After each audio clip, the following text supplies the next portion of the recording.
Good morning, this is the Eager Beaver Show. You are listening to a True North Eager Beaver Media Podcast.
The True North Eager Beaver podcasts are proudly brought to you by our founding sponsors, the Miss V Mysteries from Corvid Moon Publishing, your source for science fiction, fantasy, and cozy mysteries featuring a broad diversity of characters.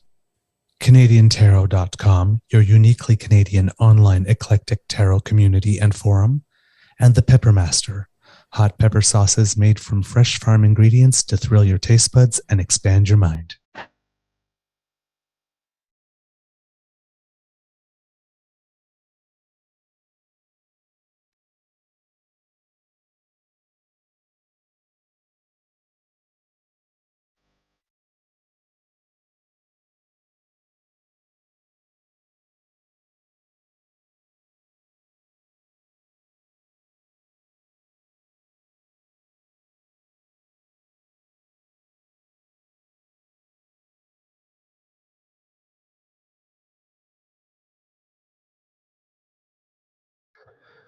Well, good morning and hello, kids, and welcome to season 3 and episode number 209 of the Daily Beaver Morning Show here on the Crier Media Network. Yeah, it's Friday, kitties. I'm feeling groovy. Today, recording day is Friday, September 15th. 2023, and it looks like it will be a lovely day here at the Beaver Lodge, and we will crack 20 today, get to 21. I'm your host, the Eager Beaver, pronouns he, him, hey, Mr. Beaver A. And with me, as always, is my dear friend, Mr. Grizzly. Thank you goes to our podcast founding sponsors, the Peppermaster, the Miss V Mysteries from Corvid Moon Publishing, and CanadianTarot.com. We have a Friday morning bite for you. But before we do anything else, let's do the most important thing we do on this show. And that's say hello to you, Mr. Grizzly, and ask you, how's your mental health doing today? Good morning, Mr. Beaver. I'm on my first cup of coffee. I've been awake since about 4-ish and went back to sleep. I didn't sleep well last night, so I'm a little grumpy at the moment. So I need more of this. Ooh, grumpy grizzly. Yeah, I'm a grumpy grizzly bear this morning. I tossed and turned throughout the night, and it happens. Sometimes that's just how it is. Wake up on the wrong side of the bed, proverbially. Thank you. I like to help. Thank you. I appreciate that because I did wake up on the correct side of the bed. I just anyway, as the saying goes. So yeah, I'm a little grumpy at the moment. So let me get some coffee into me, and we'll get chatting, and I'll start to feel better in due time, I'm sure. There's nothing like waking up on the right side of the bed when the right side of the bed is right up against the wall. Mine's in the middle of the room.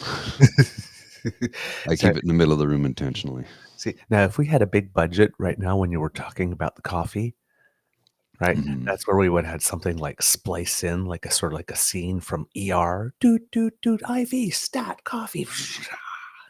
Okay, we got him. Don't leave us now. I just have to take some time to put that together. Beep, beep, beep. Hook it up to my vein. We're losing him. Make an espresso. Beep. An Americano would be good. There's more of it. No, not the espresso. This is an emergency. Cafe Americano, please. Would you like some room for cream? No. No, just No. Don't be silly. Oh, Jason, no cream in the Americano. It's just black, like my heart. sounds like it could have been a Betty Davis line. Oh, yeah. Well, if there's a guy, Jason Rees, and he's a comedian from New Zealand, and he does this whole series of things. The guy who invents measurement, the guy who invents games, the guy who invents, and it's always this drunken guy with a martini glass, and his assistant Jason is taking notes. Jason has glasses, and he's very Clark Kent serious, and the other fellow's like always a little bit inebriated. It's like, let's give you a system of measurement. This is how we measure things. I'm going to call somebody. Give me 3 barley cones. No, make it 2 barley cones. Okay, 2 barley cones, but they're going to vary in size. So 2 barley cones, Jason. Okay, and what are we going to call that? An inch. We'll call that an inch. It's a brilliant series. You got to find him on the TikTok. He's really funny. It sounds like it's Burns and Smithers, except for Burns, instead of him being evil, he's just a bit of a sot. Yeah, a little bit. Yeah. It's kind of what it is. Oh, man. All right. Well, at my end, if you think that I'm sounding and looking particularly chipper, it's because I slept a full night. Oh, well, there you go. Rub it in, you bastard. I was actually like listening to stuff to do the show, and I actually fell asleep while doing it. So when I woke up, I got up and just brought my lovely beaver tail to the bedroom and put my head down, and the alarm actually woke me up. Oh, wow. This morning. Right on through to the other side. Right on through to the other side. Wow. Thank you, universe. Color me envious. I'm not going to complain. Not trying to rub it in, my friend. It's been a long time coming. No, I didn't see it that way. I know. Color me envious. That's I know it. It's the same thing for me too. Sometimes we're at a restaurant, something like, and somebody decides to order a piece of cake, and then all of a sudden it's like, oh my God, that's not terrible. It's like, why would I feel terrible because you're enjoying cake just because I can't eat it? Yeah, exactly. It's like, enjoy the cake, please. Let me see you enjoy it. People are allowed to enjoy things. Yes, let me live vicariously through you. Really enjoy that cake. All right, kiddies. We have the show for you today, but before we start, of course, in honor of our dear friend Mateo. Oh, with the Cheerios, the Honey Nut Cheerios? Yes, or just the regular Cheerios. Cheerios is something that they like. So from now on, it's no longer Honey Nut Cheerios, but it's Honey Nut Mateos. Oh, Honey Nut Mateos. Yes, I'm now. I got to get you to flip your microphone around because it's upside down. You'd have to unplug it, flip it, turn it because it's upside down. Oh, the logo on it's upside down. Okay, hold on. I'll do that. Yeah. Just unplug, flip, spin. There we go. See? Yeah, there you go. And see that little dot at the back? That's the indication that it's upright. Okay. On the see. black bar. I'm good. I'm not great with directions if they're written down, but I'm great with choreography. Well, there you go. We just choreographed that. Yeah. Yeah, it's just, we don't want to be accused of I don't know, malfeasance or anything. The name is on the product, so let's. Gotcha. It's all about the Paul de Bras. It's all about the Paul de Bras, kiddies, how you carry your arms. Oh, is that what it is? Yeah, Paul. Oh, I thought you said Paul de Bras. I'm like, I never met him. Great guy. All right, kiddies.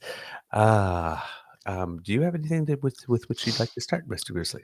Or do you want me to just well, I do have this article that I clipped from the Globe and Mail just the other day. It's was written by Marsha Lederman. Lederman. I assume it's Lederman. Could be Letterman. I'm not sure. And she says the byline is Pierre Poilievre says hope is a leader's most important job. It's not. I'm just going to flash the article on the screen here. For those at home watching, let me know and I can DM you the article if you like. But it talks about, it's the most important job of any leader is to bring hope. Conservative leader Pierre Poilievre told an enthusiastic crowd, even if it was somewhat depleted nearing the end of his marathon speech at the party's convention on Friday. But is it really?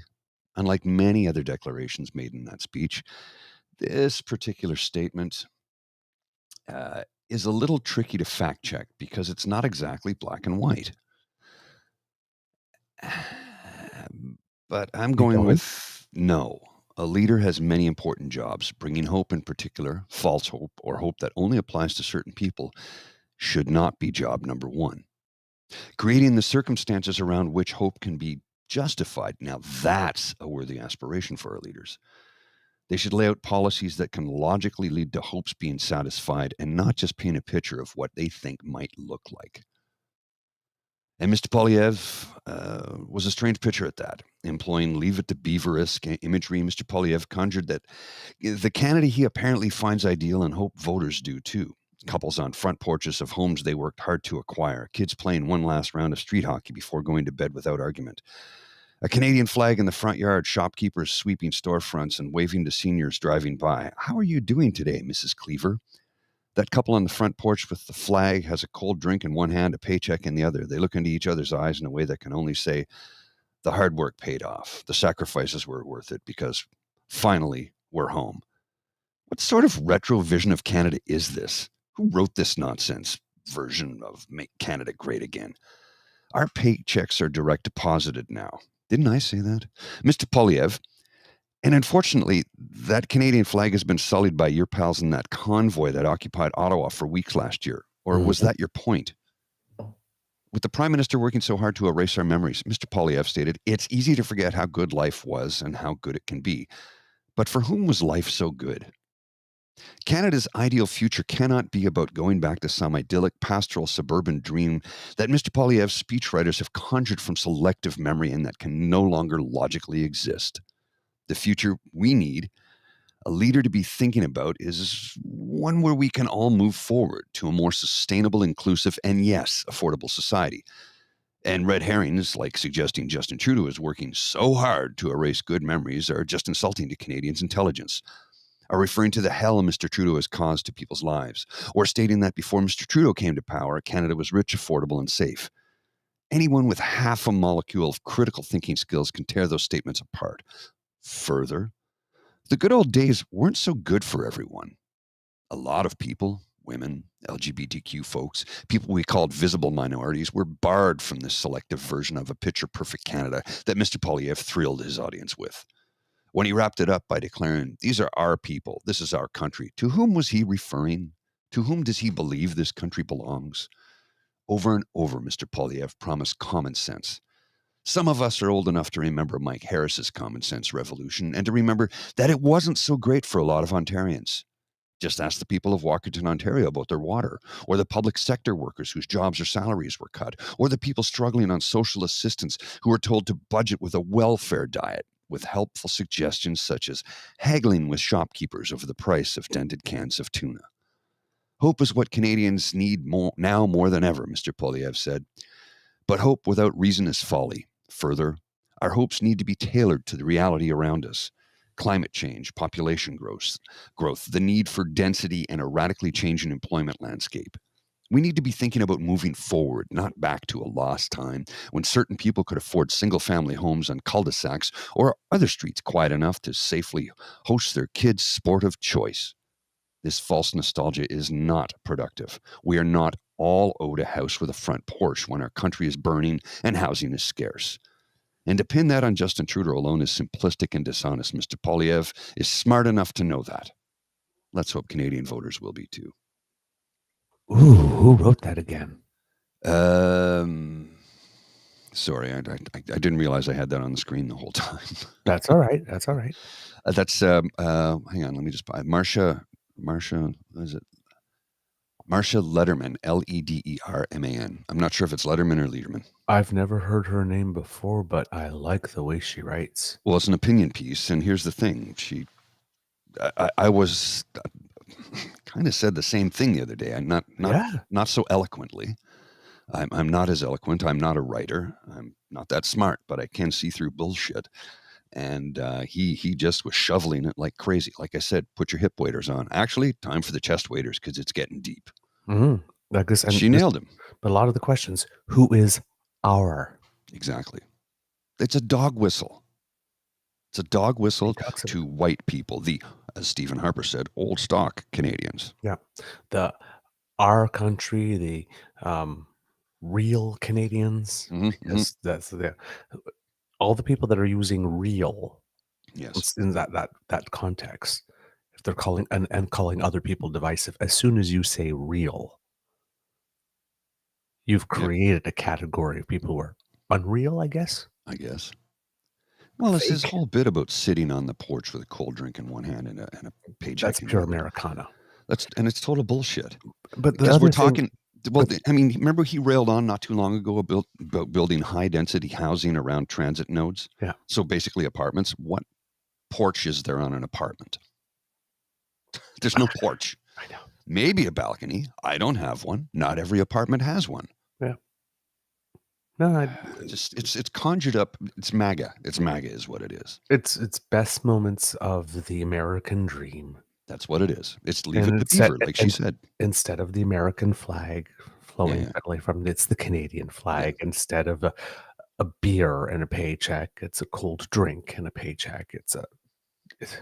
Well, he wouldn't say beer. You got to remember, a lot of his followers are reformers, so they're teetotaling religious zealots. So it can't be a beer. Yes, and I'm sure he pissed off a lot of them by visiting a couple of breweries this past year. Yeah, as he's been going on his campaign tour for a year now. Now, here's the thing with that speech too, is that because I mean there were little. He said the word Davos once, but he didn't actually mention WEF. He dropped a little thing. So if you were paying attention, they were sprinkled through with one-word references, but you have to know the code. But he wasn't talking about them like this. So, I mean, if somebody wanted to stir up the pot, someone could say, oh, guys, did you hear that?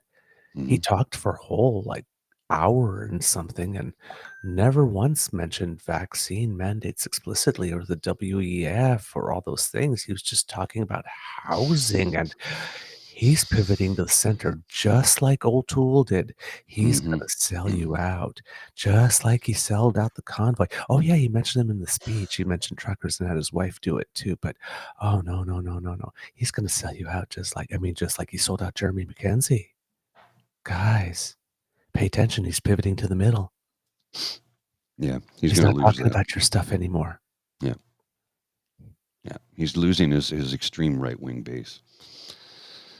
Look, you can't unite the party because the party's not unitable because it's two different parties. And he's got 2 years. Yeah.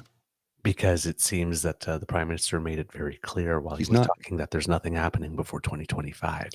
And we know that to know him is not to love him. Mm-hmm.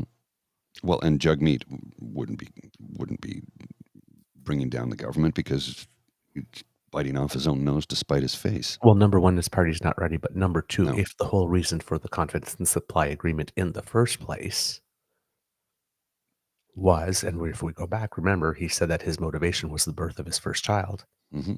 Yes. So there's a Canada he did not want to see. Mm-hmm. Well, if Poilievre wins, the Canada he doesn't want to see is going to happen, and now his wife is pregnant with a second child. Yeah, and I think that's a big motivational factor. I don't have children, but my partner does, and let's face it, any parent anywhere will do anything for their children to save them and make the world better for them and protect them and keep them warm and safe. So, here's somebody who is in a position to keep many millions of children warm and safe. Mm-hmm. Case in point, pharmacare, dental care, child care. And then before that, child tax credit, then the middle tax credit, which lifted children out of poverty, and then enshrining transgender rights into the Constitution, which will help transgender children, and Yes.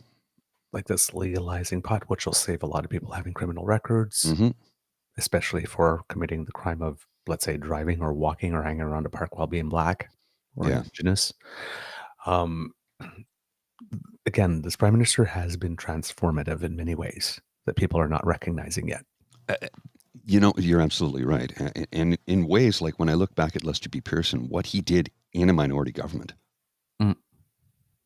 unbelievable when you think And about it. and this with one hand tied behind his back, with Trump Yes. for 4 years trying to sabotage the Canadian economy, then China trying to sabotage the Canadian economy for Then another a 2 global years. pandemic. The two world's biggest superpowers, trying to sabotage our economy, and then a global pandemic. Let's see you do that, Harper. Transformative. Harper had the 2008 crisis, Mm-hmm. Oh, but yeah. as I said on the other show, the global pandemic economically made that look like an amusement park ride. Yes. When we came back from 2008, there weren't supply chain issues, and there weren't other countries that weren't producing microchips because No.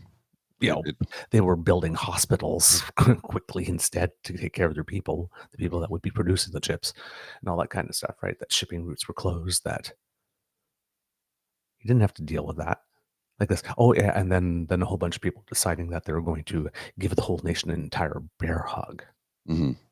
and choke off all the citizens off basic supplies that they need. Children. And then occupy the capital. Children, but not even misbehaving children. Like, it's Damien. I know. Evil children. Just like, don't even come. Children of the corn. Right.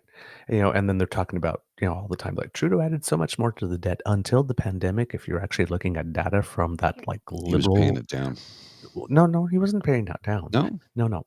But from that liberal think tank, I believe called the Frasier Institute. Oh, the Frasier. Yeah. Very Liberal liberal. think tank. Very liberal think tank.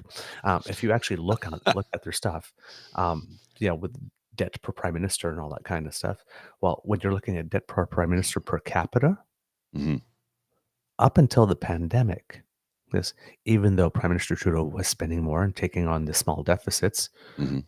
to make up for the deficits that Harper created, actual deficits in When he was programs handed. by announcing the programs, getting all the credit, and then pulling the funding. Yeah. Right. That's the other way he balanced budgets. Sold the GM shares, but then announced it, got all the credit, and then made sure that the funding never actually got there, thus creating deficits in the programs that had to be filled. Yeah. Because people were expecting that money and had planned on it. And yeah, we're going to give you all this money so you can build things. Excellent. Okay, we're going to get everybody crewed up and ready to go. Get your PPE, get your shovels. Okay, we're ready. Yeah, and then talks to the guy who has the responsibility for making the money available. If you can hold back like 10% of it, or just Wait, what? You want me to what? No, we got. You can slow walk that. We've paid people. We've got people hired and ready to go. No, that's not happening. I've decided not to fund that fully. But just not to announce it. Just don't say anything. Just slowly, fire people and shut the program down when nobody's looking. Yep. So, overpromise, don't deliver. Yeah, but if you're looking at debt, you see it goes up a little bit higher from Harper, and then you see the pandemic, and then it goes up, right? Mm. But if you're looking at debt per capita, it's actually even. Well, and correct me if I'm wrong, but to where Harper had left it. Didn't just this most recent budget that passed, or was it the one before? I don't recall. The numbers actually showed where they were starting to pay down some of the money that was accrued in debt during the first days of the pandemic. Yes.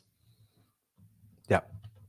That is indeed happening because they had recovered more than 100% of the jobs. Right. Yes. So the money started rolling in quick. So the money started rolling in. And because of the way that we made sure that people remained whole, even though there were supply chain issues and all that kind of stuff, when the economy came back, we were able to just jump back in much more quickly than many other nations. Mm-hmm. Hence the good GDP numbers and all that kind of stuff that we've been. Right. Hence the reason for which the Bank of Canada has needed to raise interest rate, because in fact we came out of it almost too good. Which is kind of weird to say because of food and housing inflation, but for all the structural elements of the economy. So that, if food and housing inflation start to go down, that the economy is ready to handle that. All that stuff has been taken care of and handled quite well, right? I mean, there's only so much you can do. You can't control world global prices. So all they can do is create the best conditions for us to be able to deal with them. And that's what he's been working on. So you have all of this going on. And then PeePee had his big convention, and he has this big speech, which was broadcast to the nation, because that's a big moment in any party's, in any leader's career. The prime minister, for his part, got back and was having what was called a caucus retreat. So it's not a convention, right? There aren't people coming over. They're not delegates. They're not voting on resolutions. But it's probably, since the convention, the biggest moment that the prime minister will have. So, that is statesmanlike. Yes, because the whole caucus will be there. Right. So when he's going to make his speech, everybody will be behind. There'll be lots of clapping and all that kind of stuff. Right. So it can be an occasion to make a statement to the nation of some kind. So I decided that I wanted, he's made 2 announcements. He made the announcement in London, which I did not watch, but I was interested, and I will though, because I have it listed. But what I wanted to watch first was the one he made yesterday, because that was the end of the retreat and everybody would be there. So to see what, if anybody politically was paying attention to what the prime minister would have to say, is that after he came back from his big trip, after the entire summer, with all this caucus behind him, after everybody met and talked, where are we at? Right? I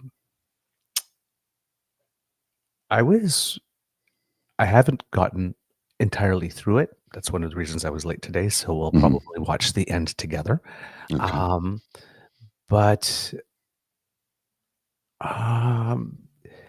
you get some ideas of where it is he might be going, how it is he's going to handle things.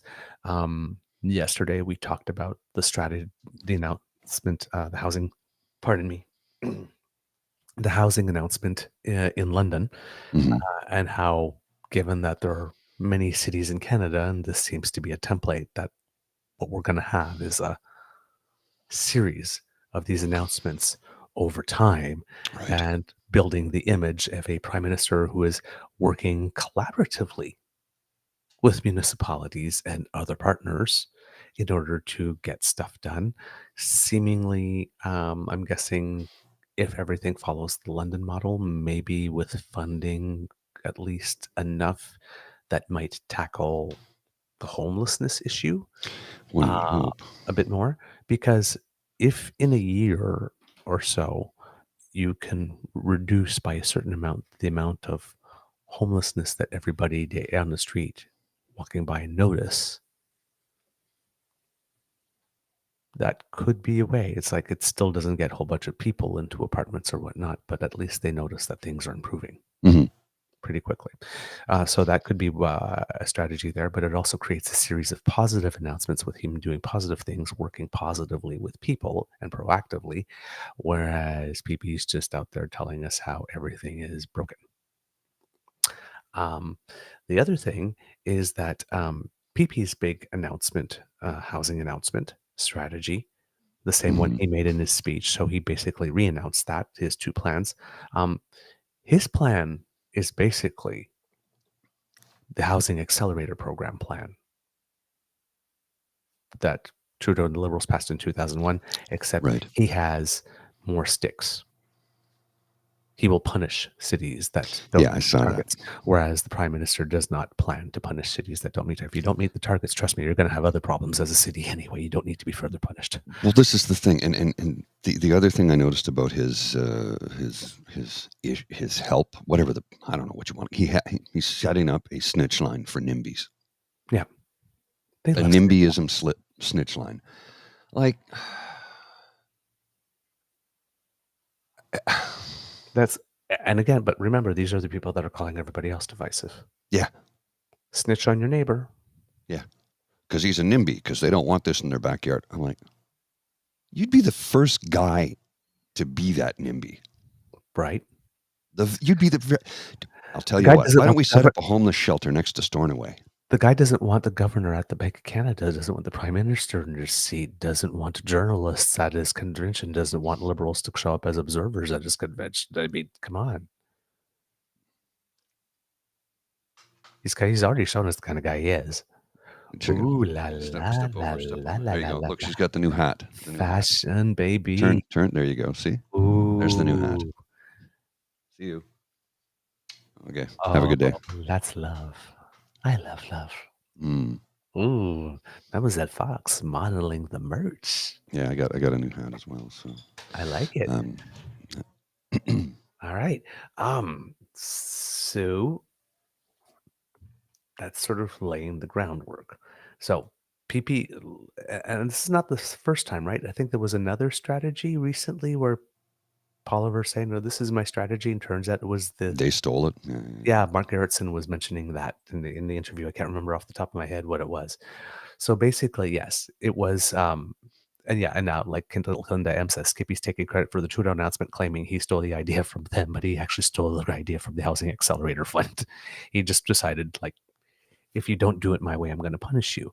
The liberal way is if you don't do it, you just don't get the additional money. But I'm not going to like then go and take a kneecap to you, take a baseball bat to the kneecaps of your city as well. Well, he's trying. He sounds like a mob boss. I'm going to punish you if you don't do what I tell you. Yes, but if you do, then you'll get a bonus. Ding, ding, ding, ding, ding, ding, ding, ding, ding. So I'm just, it's gimmicky.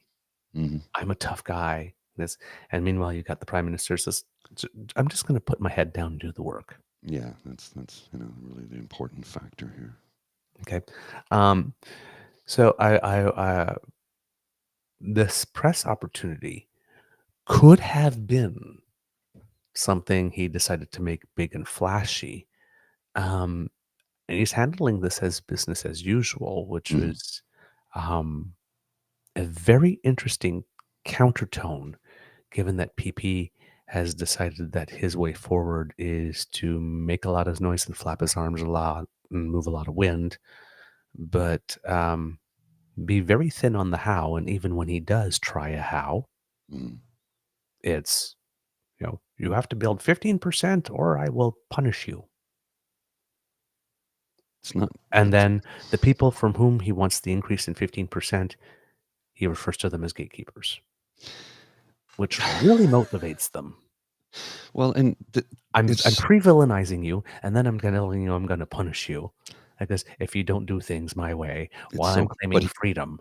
But Trudeau's the dictator in all of this, right? I mean, like this, and this is what I'm saying about you on TV in front of everybody, 40 million people. And now I'm going to show up to the table and say, "Hey guys, let's work together." Well, and the worst part is some of his populism tactics are working on people who I know who are intelligent individuals with critical thinking skills, but as we've stated time and time again, don't have the time of day to delve into the true meaning behind his statements and get it to the actual nuts and bolts of what he's saying.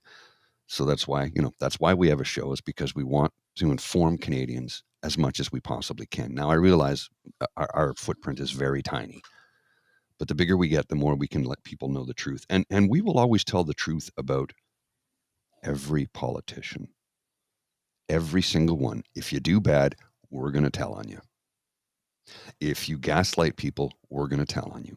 If you lie to people, we're going to tell on you. That's our mandate, right? Yep. True facts all the time. And yeah. Regardless of what we personally feel about them. Exactly. Our bias. Our bias is center-left. We don't hide that. Well, that's the whole point, is if you put your bias on the table, then everybody knows how to take what you're saying, when to take it with a grain of salt and when not to. Exactly. And there's nothing wrong with bias. Everybody has to just be honest about it and put it on the table. Exactly. And again, we're not journalists. We're not reporters. No. We curate the news and we comment on it. That's it. I wouldn't even call us pundits. Well, you could be because you're smarter than me, and you have more political You are acumen. smart, my friend. Don't Anyway.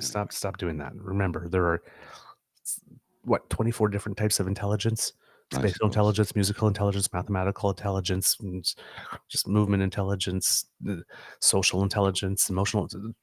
Trust me, you are a smart man. I'll You take are your a word smart for it. man. I have nothing. You have nothing to envy me. Just we're smart in different ways and stuff, but you are plenty smart, my friend. Oh, I don't envy anybody. I don't. I used to do that, and that damn near killed me, so I learned to stop doing that. It's a useless emotion. I can appreciate and respect, but envy is terrible. It will destroy you. Don't. It will destroy you. It Yep. really will. Yep. For me, it's when I'm talking about like jealousy is terrible. For me, I'm okay with envy in certain instances, Mhm. but it's because envy is not, I don't want you to have it. It's for me, envy is I'm happy you have it. I would just really like it too. Yeah. Wow, you got chocolate cake. Oh, I'd really love a slice. Enjoy your cake, but oh man, I'd love a slice. That's what envy is for me. Is oh my god, you went to see Joni Mitchell in concert? I would kill to go. I'm so happy. Tell me everything. Oh god, Was that your computer or mine? I think that might have been yours. Oh yeah, you can't hear what you didn't hear what I just heard. Sorry. No. We have a Kit Cassie give us a democracy something that you do alert quickly. Reminder to anyone in Manitoba: it's the last day to register to vote. You have to register in Manitoba? Yeah, I think. Well, I think we all do. I mean, it all happens automatically because when we fill our taxes, we check that Yeah. box and we put on the list. But that's why I keep on telling people, go to Elections Manitoba, make sure that your name shows up.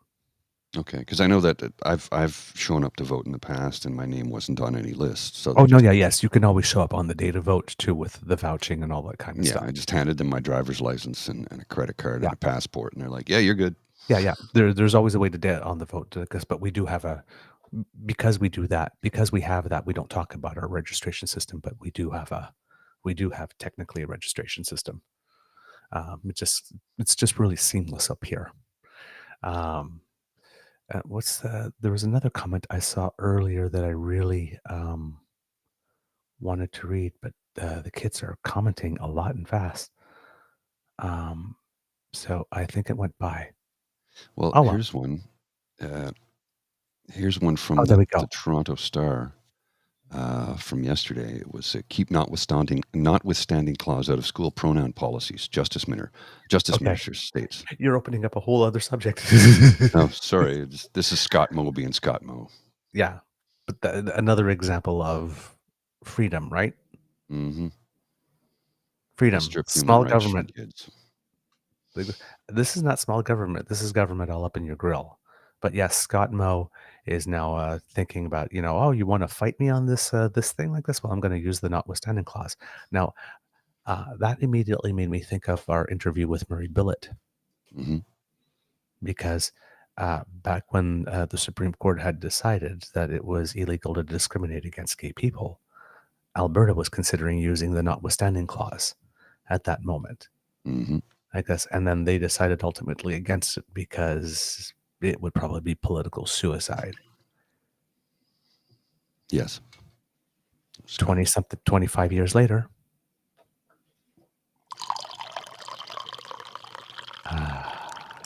The morning pour. See, this will help me become a better human being.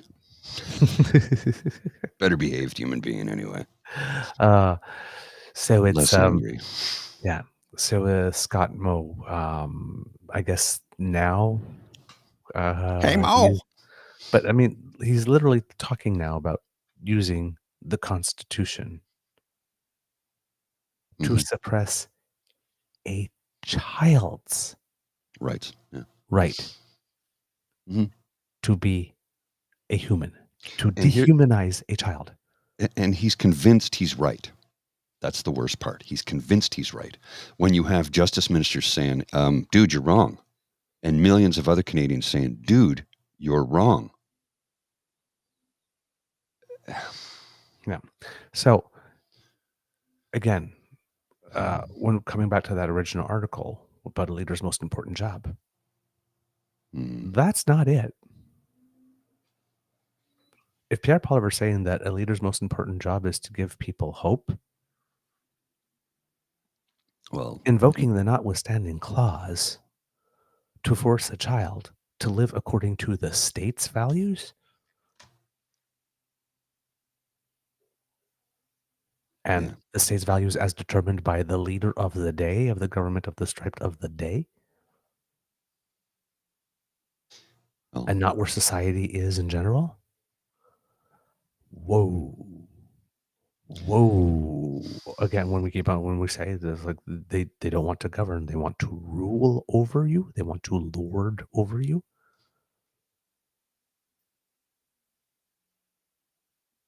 Hey, you kids, live as I say, be the people I say you should be, or else I will throw the full weight of the state and even the Constitution against you. Scott, no, maybe you want to pick on someone your own size.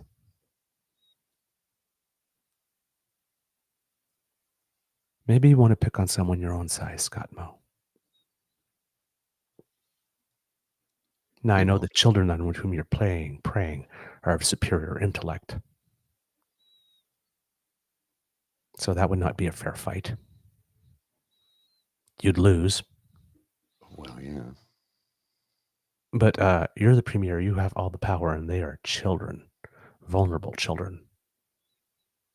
You pretty much can't get more defenseless.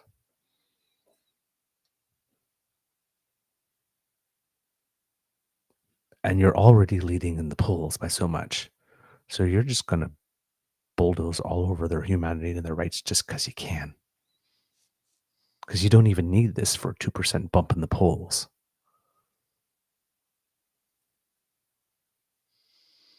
You're just doing this because you're mean.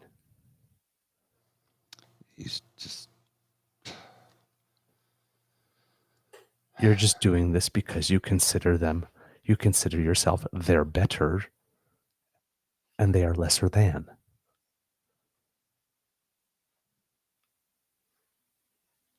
It's not okay.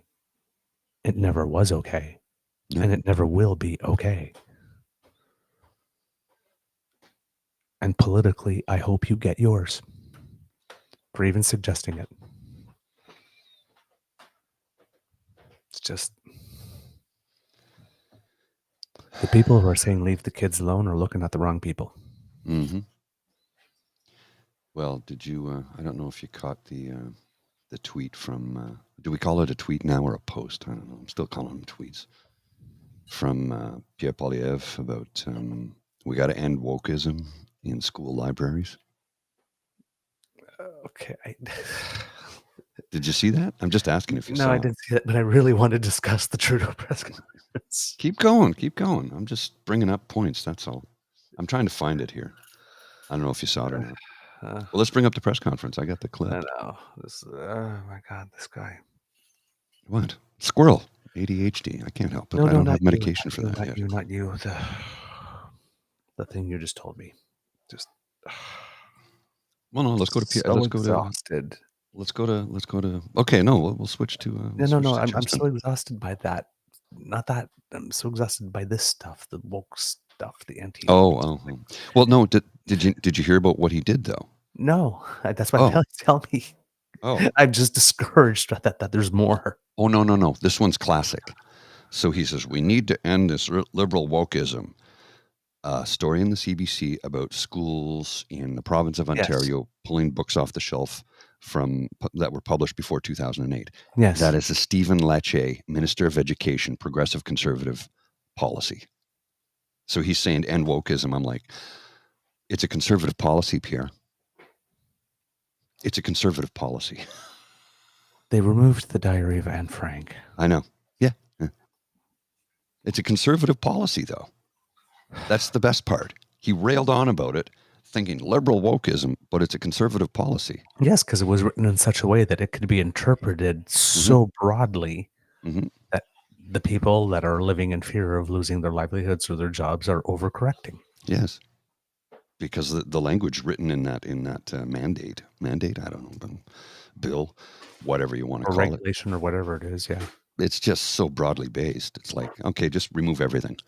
That way we can't get into trouble. But and in doing so, it stirs up more trouble. Yep. It's Just yeah. oh man. But I love it. The minute he sees something that he immediately thinks that, oh, the Liberals did this, he just jumps on it, pounces on it immediately, didn't even read the headline. Now, Nope. I don't even know if he tweeted it. It could have been one of his handlers. Or I don't know. Who knows? But it goes in line with his messaging. The second he sees something he thinks the Liberals did, he's going to jump on it and shit all over it. Best part is, though, it's a conservative policy.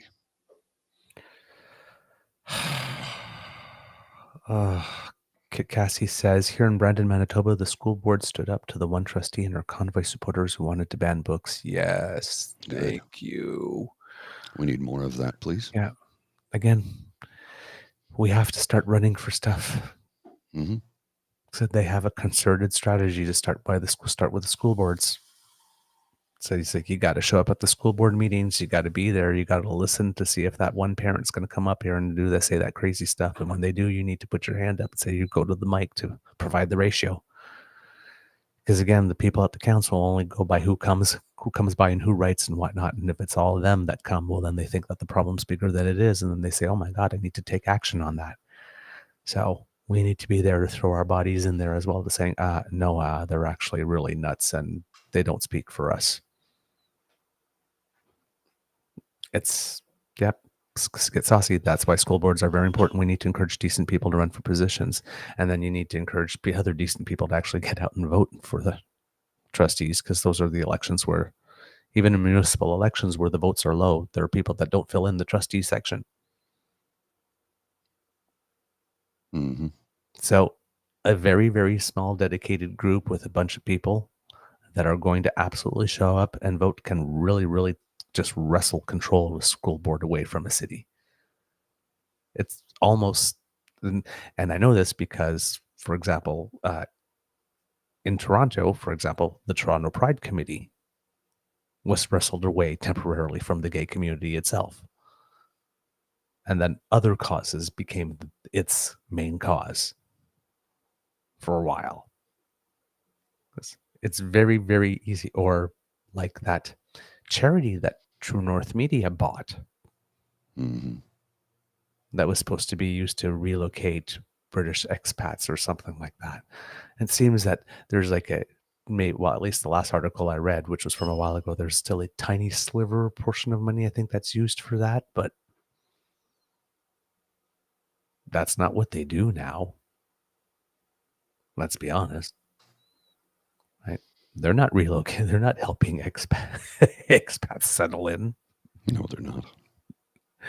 So, and well, of course, they get, because they bought a charity, well, then they get the charity tax credit, which is very generously funded by all of us. So we're actually subsidizing that if they are still a charity, because again, last I checked, they hadn't filed documents with CRA attesting to that. But I've never heard what has happened as a result of that. There's been no article in the news.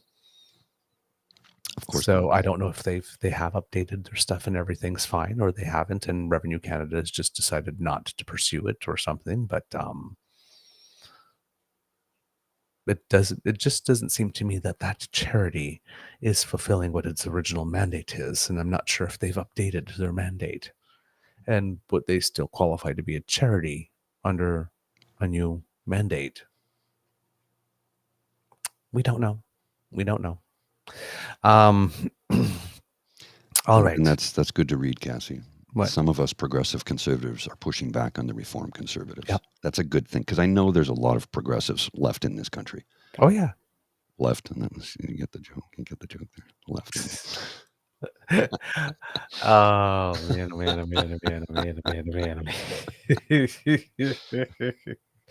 Oh, God. Now you just reminded me of something about Tasha Caird, and so I'll try to find that for later. All right. Let's start with the video, if you will. I did find Skippy's tweet. I just sent it to you, by the way. Oh, okay. Yeah. I just DM'd it to you on the Twitter. Oh, on the Twitter. Okay. It's in there. And I have the video whenever you're ready to roll. I can run it up. All right. Just looking at Skippy's tweet here. Authoritarian wokeism is growing threat to our freedom. We must fight back to stop the censorship and restore free expression. Yeah. He didn't even read the article. No, he didn't read the article at all. Like, not in the least, because if you go through it, you can see that it was like... Okay. Now I have to. I'm sorry, because authoritarian wokeism is growing and a threat to our freedom. We must fight back to stop the censorship and restore freedom of expression. I'm sorry. I have to. Now you've made me pause myself, because yesterday, in addition to this, Mr. Freedom of Expression decided to take a swipe at PeePee. Oh, yes, I did see that.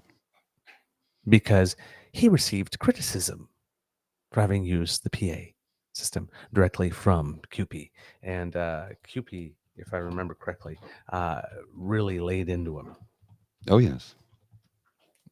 Really, really, really laid into him. So I think it was like an 8-point thread or whatnot on Twitter where they just... And this one, yeah, like Ontario. Scratching your head, authoritarian wokeism, scratching the head. Like, what? How do you ponder that? Because they're contradictory. They're completely contradictory. Like, you can't be an authoritarian and be woke at the same time. It doesn't work. Oh man, I tell you. Yeah, I know. It's just what?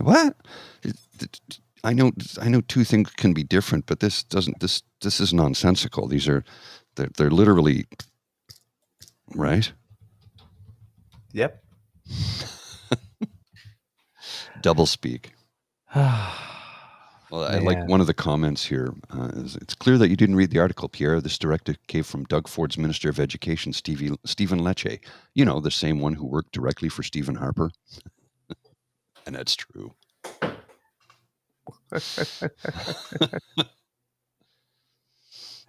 Oh man. So yeah, PeePee made a statement, and then Pierre Poilievre at the WestJet decided it was going to revisit its policy after all of that. And then Pierre had the choice at that point when PeePee came out to either just let it go and let the story die. He got his viral moment, right? But no, he of the prosciutto thin skin and the oh so fragile ego, well, he couldn't stand that a union of all things, which he's against and has Would- always been. Yeah, but he's been cozying up to them, hasn't he? Of course, Right? he He's the workers' guy. Mhm. Well, he's been making inroads in there. Even like the NDP has been starting to panic a little bit. But the first time a union stands up and defends something, well, then all of a sudden,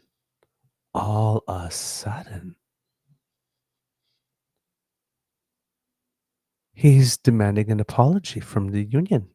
Yeah. And slagging it. Yeah, I did see that.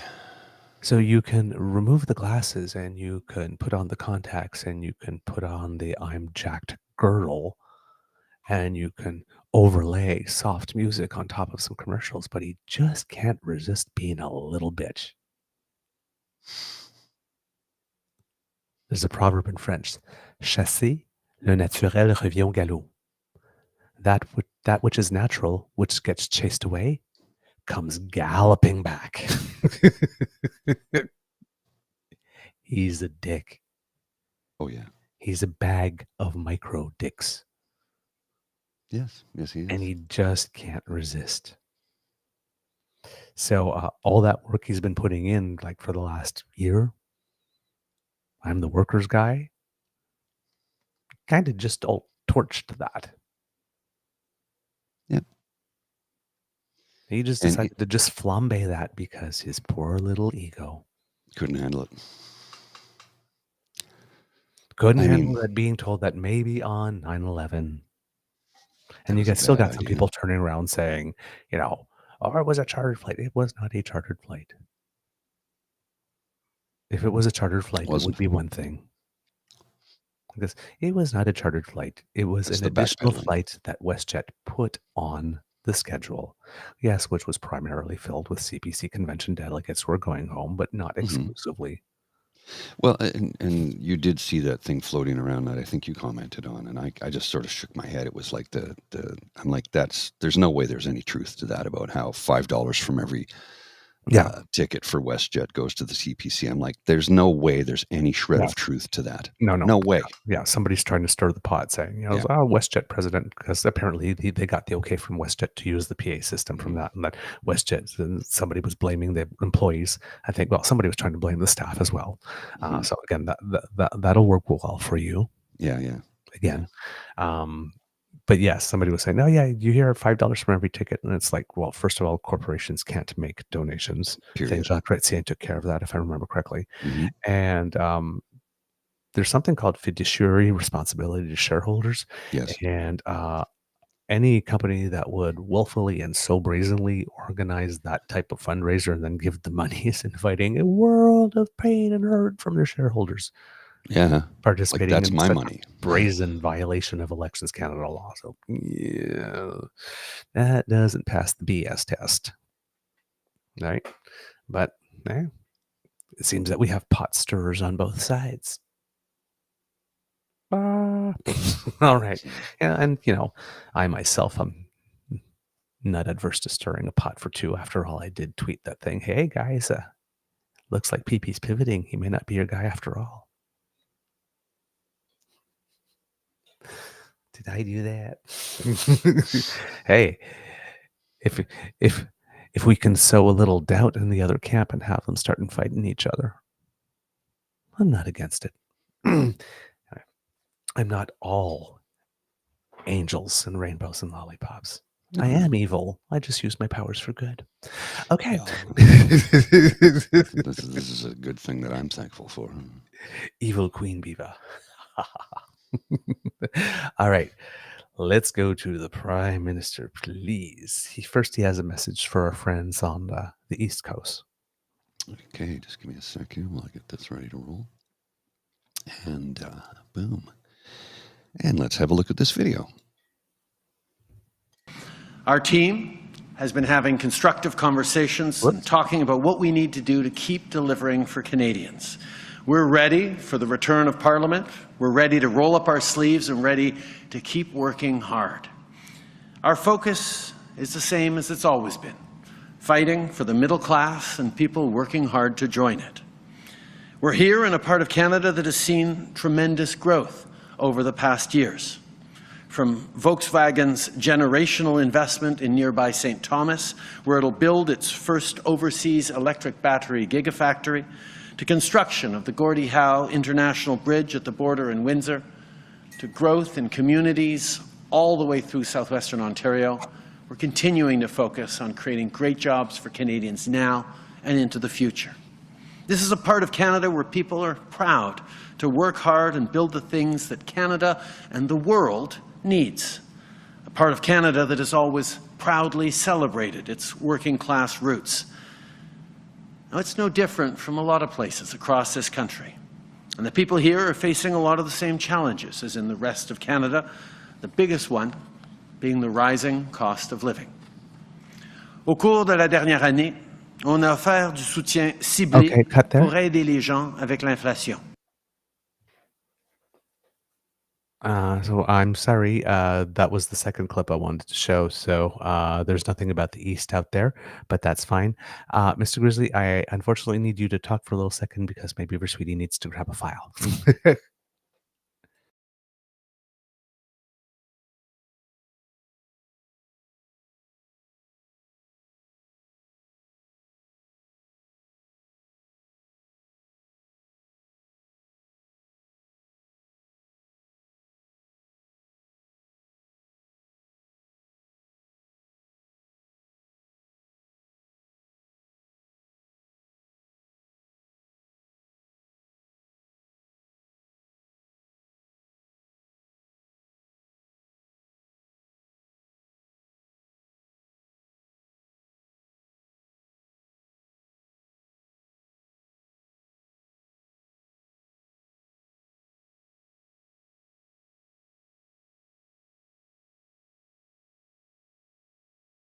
Oh, sorry. I had my mute on. Sorry about that. Here I am babbling away and nobody can hear anything anybody I'm saying. Nobody can hear anything I was saying. Apologies. See, I need more coffee is the problem. That's the issue. I couldn't hear you before I left too, but I thought it was just me. So I didn't No, say it was me. I had the mute button on the mixer. I didn't realize because my mic was in my line of sight. I couldn't see it. See, I gotta rearrange the whole studio. I need new monitors and a bigger desk is what it boils down to. And I'm not eager to do it because it's going to cost me a lot of money. And that's going to take time and money, and I don't have it. There's other things that need to be taken care of first. But at some point in the near future, so let me rephrase that. At some point in the future, I'm going to have to redesign the studio just because I don't have enough space here anymore, unfortunately. Mm-hmm. Because I just keep adding more stuff to the desk, and it's like, okay, that can't. I don't know where I'm going to put that. So, Oh man, did you? All right. So then could you just go back to the beginning of it, because I do want to hear the people from out east hear what he had to say about that. Well, at what point do you want me to start? Because I had it queued up at 46 seconds, which is what you said. Yeah, I guess he said it right before. Yeah, I mistook. I made a mistake. That was my fault, not yours. Where am I starting? Right at the beginning. Oh, at the very, very beginning? Yeah, I just started at the beginning. Yeah. All right, hang on a second here. It's got to reload itself. Okay, there we go. All right. Okay, now I can show it to you. Hang on. Merci. Merci, mes amis. OK. On a du travail à faire. Bonjour tout le monde. Good afternoon. Before I begin, I want to mention, of course, that we are closely monitoring Hurricane Lee as it bears down on Atlantic Canada. Federal agencies are fully engaged and working with our Atlantic provincial partners. And I want to remind everyone to listen to updates from authorities and be there for each other, as Atlantic Canadians always are, during the tough times that we're facing this coming weekend. All right, there we go. It is so great to be back here in London, here in southwestern Ontario. Our team has been having constructive conversations. You got to give me a signal, man. I said, okay, there we go. Oh, Did you hear me? I thought that's what you wanted. I didn't know you meant Sorry. stop. Yeah, that was just... Okay, there we go. Is like, there we are. That's what you want. Oh, man, we are having such a terrible show. Okay. Remember, I'm very literal. You got to say stop. All right. So that was the message I wanted to show at first, because that's going on. I want to make sure that people out east knew that the Prime Minister was on the case, that things are being done, that things are being handled. So that part. Now we're going to go to 220, about around 227, Mr. Grizzly. It's actually the first part of the actual announcement, what it is that he announced yesterday. So London was the $74 million to help build 2,000 units. I'm guessing it's the first bit of 50,000 unit plan that the city of London has. So that's happening. This is additional stuff to go along with this. All right, Mr. Grizzly, please. 1 second. Pour la classe moyenne. The most expensive cost for people these days is housing. And the best way to tackle this is to make sure more homes of all types are being built. Yesterday, I announced how the City of London is going to be building more homes faster with the help of the federal government's Housing Accelerator Fund. And today, I'm announcing another big piece of our plan to build more housing. Now, more and more Canadians are renting, and the cost of rent keeps going up. Canadians need more buildings intended for renters, not just condos that turn into Airbnbs that are sold to foreign buyers as financial assets. So, I'm pleased to announce that we are going to be removing the federal GST for the construction of new apartment buildings, and I'm encouraging all provinces to do the same.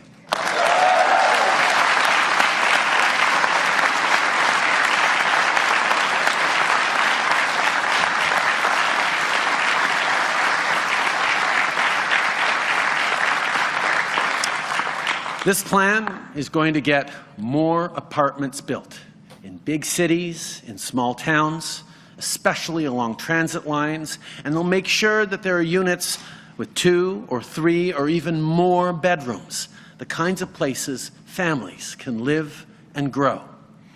Cette mesure s'ajoute à tout le travail qu'on a déjà fait et qui nous a permis d'aider près de 2 millions de Canadiens à se trouver un chez-soi au cours des dernières années. Et on va faire d'autres annonces bientôt là-dessus aussi. Because all of us have to do more, as governments, as builders, as partners, while we create thriving communities. Minister Frasier is leading the federal government's efforts, but we're doing this as an entire team. MPs are a critical part of this work, and we will all be relentless in our efforts and use every tool in our toolbox to meet this generational challenge. Every community across Canada needs to build more homes faster so we can lower the cost of housing for everyone. Les Canadiens voient une augmentation de bien des prix ces jours-ci, surtout quand vient le temps de visiter l'épicerie. Le taux d'inflation a diminué, mais la facture est encore trop élevée pour la nourriture. Mais pendant ce temps-là, les grandes chaînes d'épicerie font des profits records. Ces profits-là ne devraient pas. All right. So the first part in French, just to translate for those who had missed it, he said that the government has taken measures on the way prior to this, which have helped 2 million people find homes. He didn't specify what those measures were then. And then as he was continuing on in French, he was talking about the cost of living and groceries, whatnot, which was a second part of the announcement. Which we will get to. Kit James in the chat mentions here, is there a mandate on developers to actually pass those savings along to renters? That was not talked about that I know of, and there probably isn't, because that's the number one criticism I have with all of that stuff. Every time that the premiers talk about cutting the gas tax, cutting that, I keep on saying it's just another subsidy to the gas companies, because there's nothing in that mandate that forces the gas companies or the gas stations or whatnot to pass on that savings, and I do not see why there would be anything in this because there never is. No, and look, there's a reason for that. And the reason is he, like every prime minister, is beholden to his corporate overlords. Whether people want to hear that or not, it's true. Because even though housing is not a federal responsibility, he said it would be, and he's basically dropped the ball on it. So he's doing something about it now. But this is not going to benefit renters in the end. It will benefit the developers, because they're just going to earn 5% more profit on everything. Yeah. That's what it boils down to. Right? Yep. There's no guarantee that the costs will be passed on. Now, the interesting part in that announcement is, of course, he said he was doing that and also challenging provincial premiers to join in to remove the PST portion. Right. So not just the GST, so that the entire HST will be removed. It's an interesting strategy move. 3 premiers have already indicated at the time yesterday that this press conference took place that they were going to join in on that. But we'll see where it goes. Now we get to about 5:16 around there, Mr. Grizzly. Right, yeah, we're already there. Okay, and it turns out, okay, great. Turns out that the Prime Minister, we get a bit of a true daddy moment. And I always like the true daddy moments. But the Prime Minister talks about a couple of other things that are in this plan. And I'm glad that I listened to this, because with all the news that I've been listening to, 2 of the elements of this plan were not mentioned at all. Really? In any of the newscasts that I heard. So let's talk about it. Okay, just a second here. It's not okay that our biggest grocery stores are making record profits while Canadians are struggling to put food on the table. So Minister Champagne will be calling on the heads of large grocers to come to Ottawa with a plan to address the rising cost of food. And we expect to hear from them by Thanksgiving on what their plan is to stabilize prices. And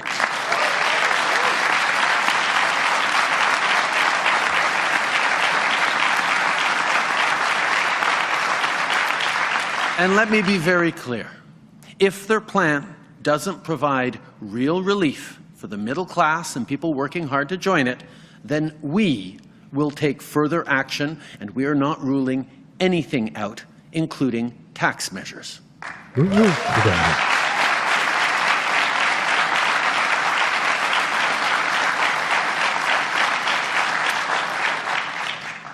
Now, businesses should be competing for your business, not unfairly profiting from it. So we're also taking the first steps to reform the Competition Act and make large businesses more accountable to Canadians.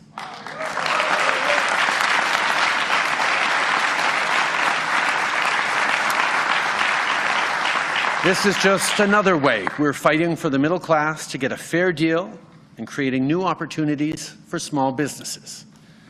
Speaking of small businesses, during the pandemic, we provided emergency loans to almost 1 million small businesses in our communities. While many have paid these loans back, we know that some need a bit more runway. So we're extending the CEBA loan repayment deadline by a year.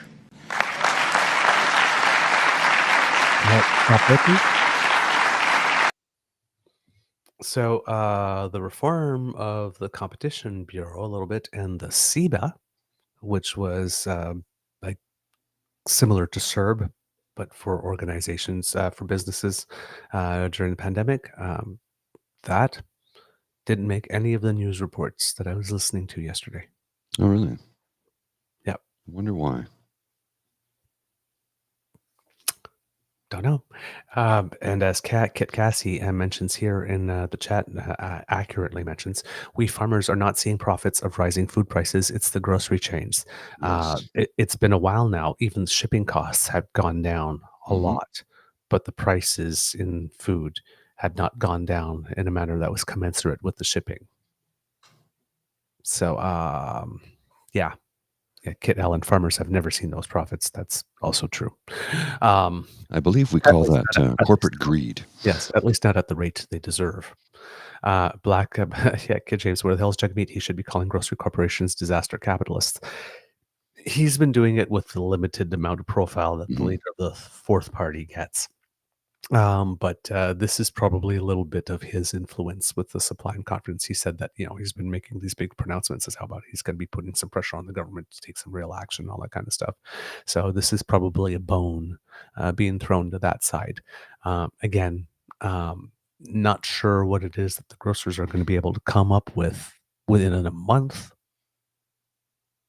to stabilize prices and whatnot. So, but hey, like I said, there are measures that look and sound good.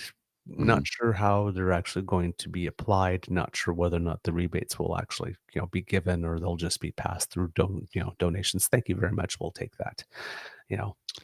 13% on a $1.2 million house, and thank you. That's a nice little bonus for us. We appreciate that. And that's what it'll like. Come on, unless they have something in the mandated that has to be passed along to the consumer. It's just that's all it is. It's just a 13% bonus. Yep. So devil will be in the details there. All right. So, but it's really interesting that in the second part of this housing announcement, he actually is broadening it up to include other affordability issues. And this probably should have been things that he had done a year and a half ago visually. But would they have been noticed at the time with everything else going on? Probably not. So part of political strategy is timing as well. And sometimes you let people suffer a little longer, a couple extra months longer for the timing. It does happen, unfortunately. All right, Mr. Grizzly, let's move on to it's probably Yep. Basically, that was pretty much where his announcement ended. Those were the main things. So we only spoke for about 8.5 minutes, and then he opened it up to questions. So around 8:38, I think, is the first question. I think we're just gonna watch them for the most part, um, and um, and make some stops there because there's some really interesting things that come out in the questions, and there's also you see journalists approach. Uh, the first two questions come out swinging at him pretty hard, just to let you know. Um, I'm guessing that it's starting to get that way with Ford too, but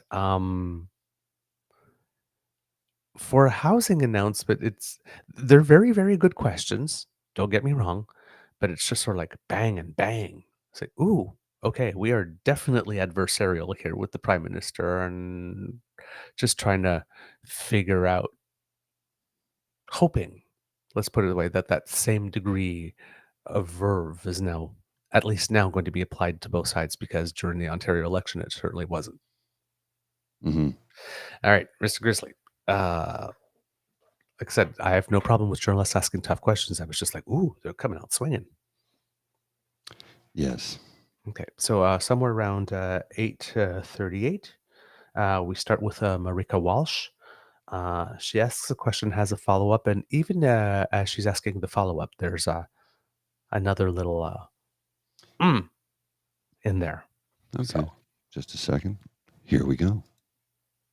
Nous avons 20 minutes pour les questions des médias et on va commencer avec Marika Walsh. Good afternoon, Prime Minister. Your government, or you as the third place party in 2015, said that you as government would remove the GST from new rental construction and renovations. You broke that promise in your first mandate.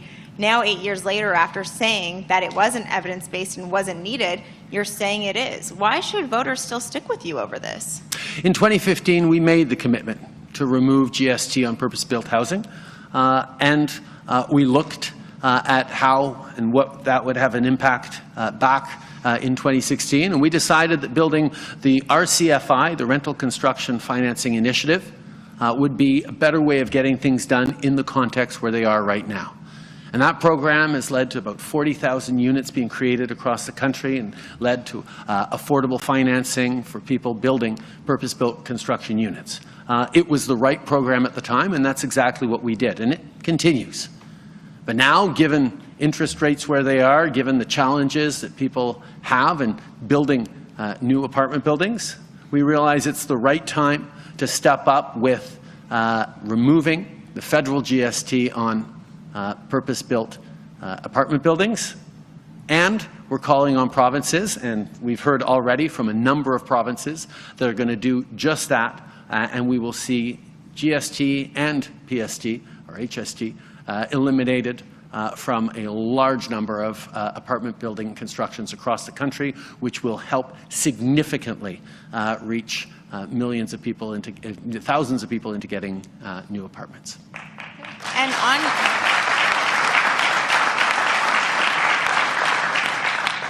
I hope the clapping doesn't take away from our question time. On the grocery orders that you're putting in place, can you be more clear? It seems like you're just asking for cooperation right now. What specifically is your government considering? Good question. If you don't see that cooperation from the grocery stores, will you put orders in place? I have to begin by thanking the hardworking MPs behind me who have made sure that grocery store CEOs of the big grocers were called into Ottawa to explain how they're making record profits while Canadians are struggling to put food on the table. We know there is more they can do, that they must do to keep food more affordable for Canadians. And that's why we're giving them an opportunity to come to Ottawa by Thanksgiving and tell us exactly what they're going to do to stabilize food prices across this country and ideally start bringing them down. Here's what they're going to do. Not a goddamn thing. We are confident that they will be able to come up with a strong plan to support Canadians. If they don't or are unable to, then yes, the federal government will take action, and we're not taking anything off the table. But I am confident that those large grocery leaders who are making record profits are going to step up for people in their communities from coast to coast to coast. No, Okay, they won't. Stop it there. Well, if he's that confident, he must have had pre-discussed something That's the only thing I that could they've figure. agreed to do, because that's a big limb to go out on. Yeah, it's huge. Because come on, let's face it, these are profit-motivated individuals, and they don't care where they get it from. And each quarter, they want to see a larger margin. They want to see a bigger dividend check each quarter. So, look, unless he's got something, agreement in principle already that nobody knows about, a private conversation has taken place. Or have been taking place for the last few months. Yeah, we don't know. We don't know, right? We're not privy to that information. But honestly, I can't see them doing anything. And that would mean, okay, well, then we're not taking anything off the table. The government will step in. And I'm like, what are they going to do, though? Privatize the grocery chain? They can't do that. Or sorry, not privatize, but nationalize. Thank you. Yeah. There's a big difference there. Yeah. Yeah. Now, for those who are wondering, also when you mentioned the RCFI, that's the Rental Construction Financing Initiative. It's administered through the Canada Mortgage and Housing Corporation. It provides rental construction financing for so it provides low-cost funding to eligible borrowers during the most risky phases of a product development of rental apartments, construction through to stabilized operations. The minimum loan is $1 million and a maximum of 100% of loan to cost. The initiative focuses on standard rental apartments in Canada with general occupants where there is a need for additional rental housing supply. Now, remember, this GST cut, HST cut, if the provinces join in, is specifically for purpose-built rental units.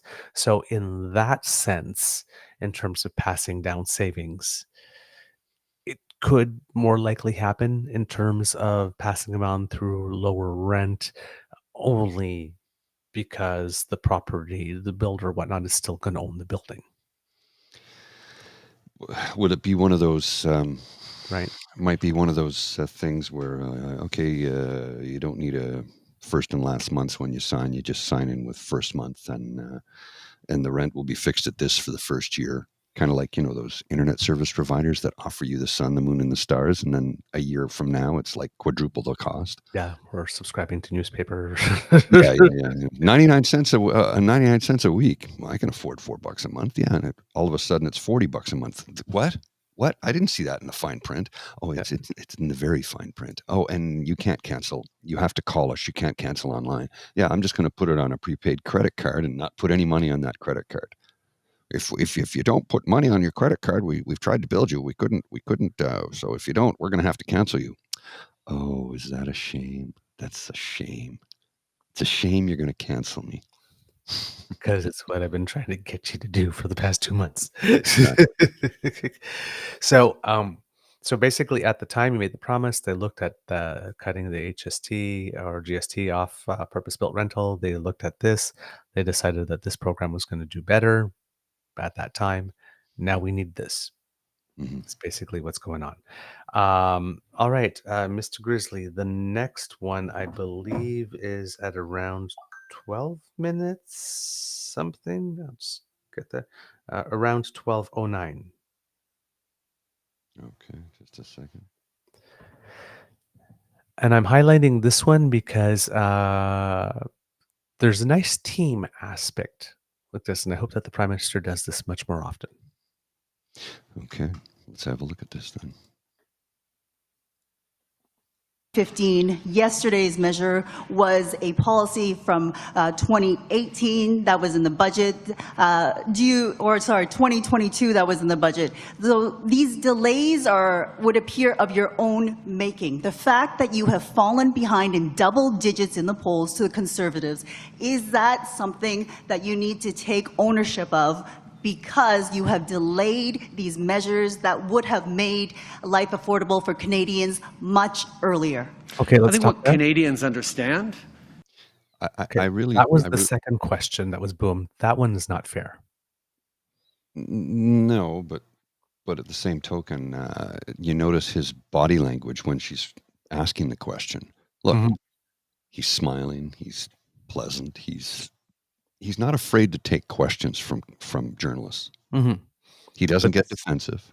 no, I mean, this is how you do it. Whether or not you agree with his policies, whether or not you agree with how he conducts his business is another story. But this is how you deal with the press, yes, because they're because trying to get the information to the people. You don't be combative with them. You take their questions and you answer them. because this is if this was PeePee, was like, oh, when was the second one again? 2002. What year is it now? 2000. Oh Yeah. yeah, so that was such a long delay, right? Such a long Yeah. delay. Yeah. So this one is basically, like both these things are things that you've announced in some capacity before that are happening now. So they're basically old ideas. Mhm. Essentially, is the suggestion there. I guess. And why did you drag your feet? Mhm. Like, why did you delay? Okay. So let's play the answer. Okay, just a second. Linda's question, do they have the power to do national rent control, or is that too far stepping onto provincial toes? Premiers would scream bloody murder, Oh, yes, they would. and the country would love them. Affordable for Canadians much earlier. I think what Canadians understand is that the housing crisis requires everyone to work together. It requires provinces to step up. It requires municipalities to step up. We need to draw in the private sector as important parts of building housing, which is what removing the GST from purpose-built rental housing or apartment buildings is all about.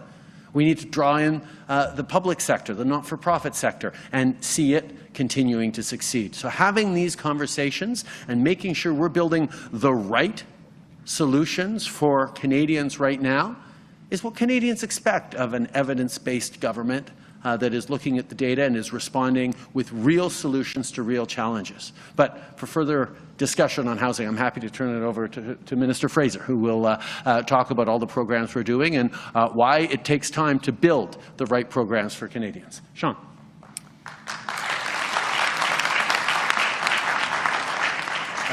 Look, thanks very much for the question. I think one of the things that you've got to understand is that as circumstances change, so too must our response change. If you look at the circumstances we were dealing with after the 2015 election, as the Prime Minister alluded to, we thought we could get a better return on our investment through the rental construction financing initiative. There's been factors that have shifted over the course of the pandemic and since that have made it more expensive to build the kinds of homes that people can actually afford.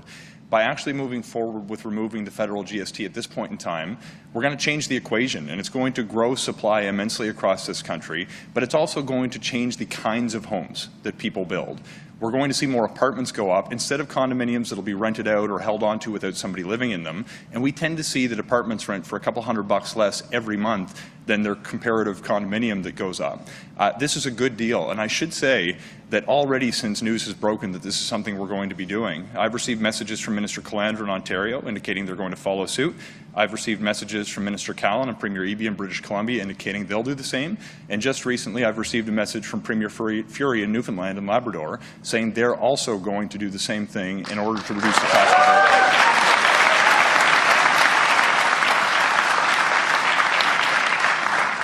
Federal leadership can drive change at provincial levels and municipal levels, and we're going to play that leadership role to help solve Canada's national housing crisis. Thank you. Right, stop. Boy, did he handle that well, eh? Yeah, he did. He knows his file, eh? Well, Already. he does, obviously. And what I find interesting is that the provincial counterparts have, in Ontario, BC. and Newfoundland and Labrador have agreed to do the same. I'm like, well, that's interesting, especially considering it's conservative here in Ontario. BC is it NDP right now? Yep. Yeah, it is. Yeah, And Newfoundland and Labrador is conservative, is it not? liberal. It is liberal. I couldn't remember. I can't remember everything. One NDP, one liberal, And one conservative. And it's Interesting. the exact three provinces, the same three provinces, who had that little grandstanding moment with the governor of Bank of Canada. Mm-hmm. Interesting. BC wrote the letter first. Mm-hmm. Then Doug Ford was drowning and goes, oh, yeah, me too. Mm-hmm. Then he started talking about separatism and hurting trans kids. Doug Ford will redirect from the Green Belt anyway he can. Okay. And then the Premier of Newfoundland and Labrador just, wrote a letter as well after all of that. Was the third one in. But this is across all parties. Now, Dave Wallace, if Dave Wallace were here, he'd probably say, well, that's because every single one of them is beholden, so they all agreed. Yeah. Well, and that's the truth, right? So, but in terms of political stagecraft, you've just had a prime minister that is announcing an initiative that 3 provinces are join in. Quebec is on record saying that they're considering it. So it hasn't been the instant, no, you were meddling in areas of provincial competence and jurisdiction. Get out of here right away. It was, we will consider this, Which means it will be yes. it will be yes, because yeah. They just have to look tough. Yes, but for Quebec's first response not to be c'est une ingérence dans la compétence provinciale. You know, it's Telling. It's telling. Sometimes it's what's not said, kids. Very true. It's true. So interesting policy. And like I said, I just like, the prime minister go, because he mentioned like government by cabinet a while ago. So it's like, well, here's the guidelines, but here, let's bring in the minister and he'll tell you. And he just like nails it down. Boom, boom, boom. And here's the thing that I liked about that is somebody noticed, Saucy goes, oh, that was sassy. Evidence-based government. Yes, as well. But also why it takes some time. Doesn't happen overnight. All journalists, and especially the opposition, because it's easy. Like not all journalists, but it's like, you announced the program. Why hasn't it worked yet? Well, I just announced it. Can we have a couple minutes, please? It's like, you announced that carbon tax 5 or 6 years ago. Why hasn't it stopped hurricanes? Well, one, because I never said the carbon tax would stop hurricanes. And number 2, first of all, it has to be put in place. And then I need to keep it low enough so that it becomes a thing, so that you guys don't yell and scream the entire time it's there. And we need the rest of the world to do it too. Yes. And the world has been talking about, there have been talks about global carbon tax. I've just been hearing about them again last week. It's coming up. People are talking about it. Weren't we talking about that in 1990? Yes, but people are talking about it again because it works. Well, I remember in 1990, there was a thing during Earth Day of 1990, there was a big campaign. It says, we have 10 years to save this planet, reduce, reuse, recycle. And a lot of companies got on board with that. Yep. They still use plastic, but they changed the plastic containers. Yes. So there's, darn, I forgot where I was going. Yeah, I got thrown off. Sorry. Provinces. Yep. I had a point. I did have a point. My point, and I do have one, is that I forgot what my point was. Yeah. It happens. Yeah. So Minister Frasier comes in. He's able to, yes, exactly. Sorry, it was about programs needing some time, and it's a strategy you're seeing, like for example, with safe supply on drugs. It doesn't work. They just changed the law this year. It's not digital. It's not on or off. It's analog. It takes time. It's got to ramp up. Yes, some things are going to happen that are not going to be great, because almost everything has some type of perverse effect somewhere along the way. Then you spot it, you try to address it, you make some adjustments, you like this, and then after about a year or two, you see where it's going. Well, 25 years it took the rest of the country to sign on to a national daycare program like they have in the province of Quebec. When the evidence was there all along. Yes. So let's just, and same thing with carbon tax. You know, it's like, how long did BC have it before we put it? That's right. Right. So these are ideas that came from provinces, right? Childcare was supported eventually by the Conservative government in Quebec. They didn't believe in it. They thought, even the Liberals at the time thought, I don't know. And then it worked out well. Carbon tax was brought in by a Conservative government in British Columbia. Well, and don't forget Doug these are conservative ideas. Stephen Harper had his greenhouse gas emissions tax, right? And the gas guzzlers tax. Yes. For big trucks. If you buy a big truck, you're going to have to pay a little bit more because you're a gas guzzler and you're contributing to greenhouse gases. But they tried to spin that when it was enacted by the Trudeau government, saying they're going to tax you for buying a truck. No, we're just instituting what your policy was from 15 years ago or whatever it was. Yep. Now, there was one thing that the Prime Minister, when he was talking about it, it's an all-together job. He's Mhm. talking about different various levels of government and private sector and whatnot. He missed an opportunity to say, and yes, even you too, media, have a role to play in this. He should have brought them in. There was a moment, there was a Oh, time there. There was a moment there where you could have brought them in and made the people that are asking him the questions part of it too. And he missed that one. Like this, if as a communication strategist, when you talk about that, yeah, mention in media, you have a part to play too mhm. in this effort to make sure that we all get housing.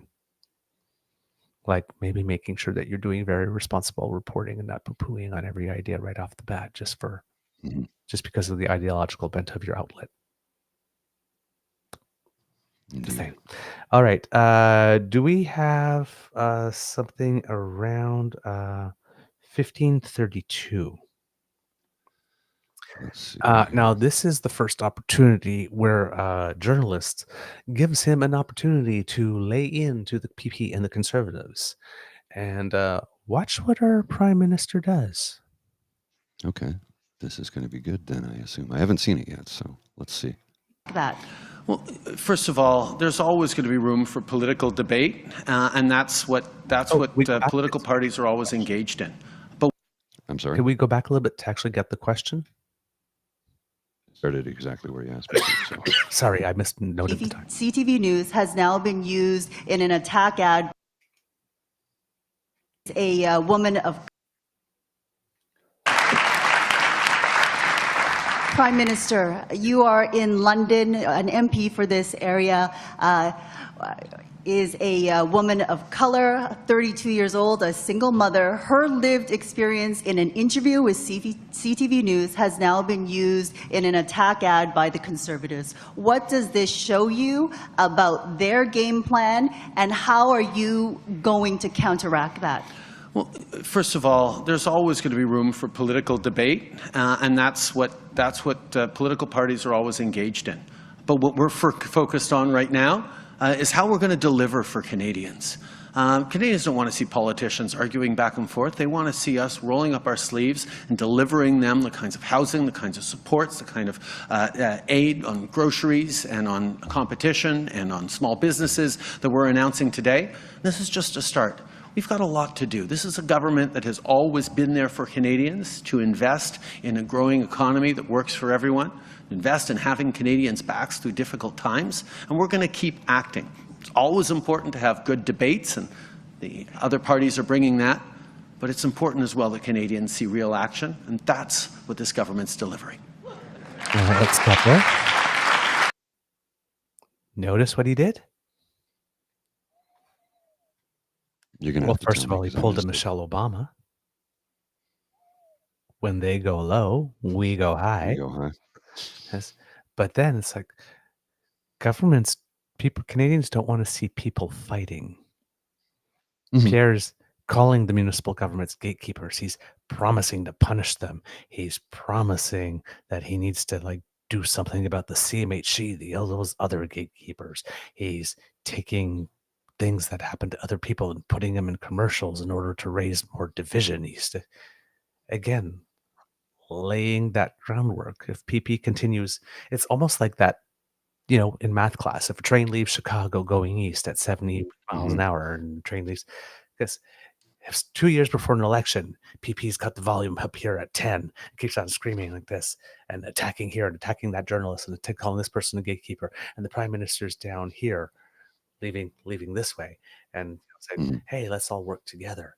And oh yeah, isn't it great how things go when we all work in unity? When everybody goes, this people's doing this. Oh my God, look at how well. Gee, isn't it great that we're all working together? After 2 Mhm. years, that becomes a contrast point. Oh, yeah. He's Well, laying the groundwork. These are seeds. Yeah. The choice of language, those little words, Canadians don't Mhm. want to see. Because it doesn't look like he's going, boom, roundhouse. Ah. It's more like he's working the body. Boom, boom, boom, boom, Mhm. boom, boom, boom, boom, boom, boom, boom. When that roundhouse comes, and it'll happen at a time after PP screws up massively, because we know he will screw up massively, because we can Of count course he on will. that. there'll be another something like a MGTOW hashtag attached to an internet. There'll be something, right? Or using a person, doxing a Canadian by using their home and calling it a shack. There'll be something. He can't resist it. And there'll be one where he goes too far and I'll flat on it. He'll be like, oh my God, I'm about to fall flat on my face. And that's when the Prime Minister will come in. There you go. Poof. To the mat with you. Boom. Roundhouse. Roadhouse. Just because he's laying all the body blows right now. Just the slow one, just working the body, doing the work. You know, moving him around the ring. 2, 3, 4 rounds, get him a little tired. Poof. I like this. I like this. It's not what we want to see, because I'd really like to see the Prime Minister come out and just rip a freaking strip off him, like cathartically. That's what we want, yeah. But this is the better way to do it. There's 2 years. Yeah. And why start now? That's stupid. Well, and also, if you start with the volume at 10, where do you go? Well, this one goes to 11. That was PeePee's problem. We started at the volume at 10, and now they're trying to bring them down to like to a 6 or 7, so he has someplace to go up to this. But we see it happening like this, and then QP says something, and then he just can't resist, right? Like this, he gets these little spikes of 10 or 11. That little moment with that journalist. How? Tell me who? Got those? He just can't. He can't help himself, and that's what the Liberals are relying on. Right. Well, it'll be an interesting 2 years, I can tell you that, because it is 2 years. It's 2 years to the next election. It's 2 years. Yeah. Now, Skippy won't last that long. There's no way he's going to be able to do 3 years in that position. He won't be able to do 2 years like this. No, God, no. With the screaming and yelling and whatnot. He's going to have to come up with something. But I still don't see the only person that could be recruited at the last minute who's like sitting on the benches is Jason Kenney. Because there's absolutely nobody else in that party that has any profile whatsoever that would make them. Here's the thing I would like to see instituted, and you tell me how you feel about this. But this is something I'd like to see instituted. 6 months before a federal election, all polling released to the public stops. Yes. Polling can be internal for each party leader, but it cannot be publicly released 6 months prior, because look what it got us in Ontario. Yep. Oh, Doug Ford's going to win a landslide. So a lot of people just said, screw it, and stayed home. I'd be down for that. I think polling should, a 6-month moratorium on it, like an embargo for 6 months prior to the election. And you know when the election is going to be called, right? So no polling 6 months prior. So that way people can make an informed decision. Technically we don't, because turns out that all our fixed election dates law were kind of written in such a way that, well, it's not really they're flexible. Fixed. I know.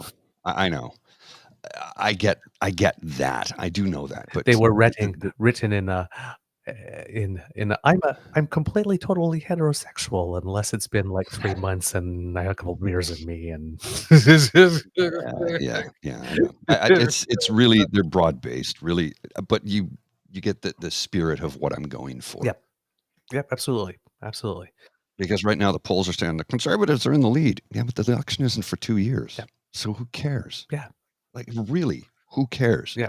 Is it a bragging right?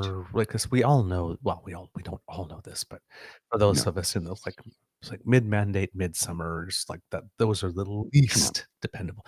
Doesn't mean, well, the House wasn't even sitting. So, but I mean, it doesn't mean that there is nothing. It could be something, but if there's any one set of polls through an entire 4 to 5 year mandate that you're when the mandate is over, that typically will have mattered the least, it's the midsummer midterm poll. It just, so I mean, and then every now and then you get a government like, where it's very clear that they're going to be going out the door, and the midsummer midterm poll, if it's bad, it's bad and it stays bad. I mean, there are no hard, fast, universal rules. No. But we have a new leader on the other party who's not really new to politics, but still new to about 45% of the people, and they're kicking the tires at a time when people truly and genuinely are worried. I mean, if there's any time right now with the conditions that are out there right now where you're going to be looking at other options and saying, gee, what else is out there? It would be now. This is not abnormal behavior for the circumstances on the part of the public to be looking to see what the other party has. It's not at all. These are tough times. It's like you'd be silly if you aren't considering your options. But it's buyer beware, right? Go ahead, shop around, look at the other guy, take him out on a couple of dates, see. When you realize he's a sleazeball, then it's just yeah, but say, yeah, I have no problem with the Canadian public taking Pierre out on a couple of dates. See what he's like. Find out for yourselves. The more you get to know him, you probably won't like him. But hey, invest the time. Go find out. Don't take my word for it. I mean, I'd love it if you took my word for it. But I mean, it's like, don't just swallow whatever I say. Go find out. But then when you come back, because I'll be sitting there waiting to go, I told you so. See, did I lie? Did I lie? All right. We'll move on from that. I'm sure if there are more moments from that, I will bring them to you because I hadn't finished listening to it. But that's where I got at the moment, and it's you can see the planks. So for those of us who are waiting for the Prime Minister to actually have a moment and go out to a mic and actually, do it after 20 years of Pierre Poilievre, that's probably not going to happen. No, it won't. Yeah, but as Kitlin M says here, I'm tired of being told what a shit place Canada is. As an immigrant, it's insulting because I chose this country. I hear you. I think a lot of Canadians are going to get tired of somebody telling them how shit their country is. I know.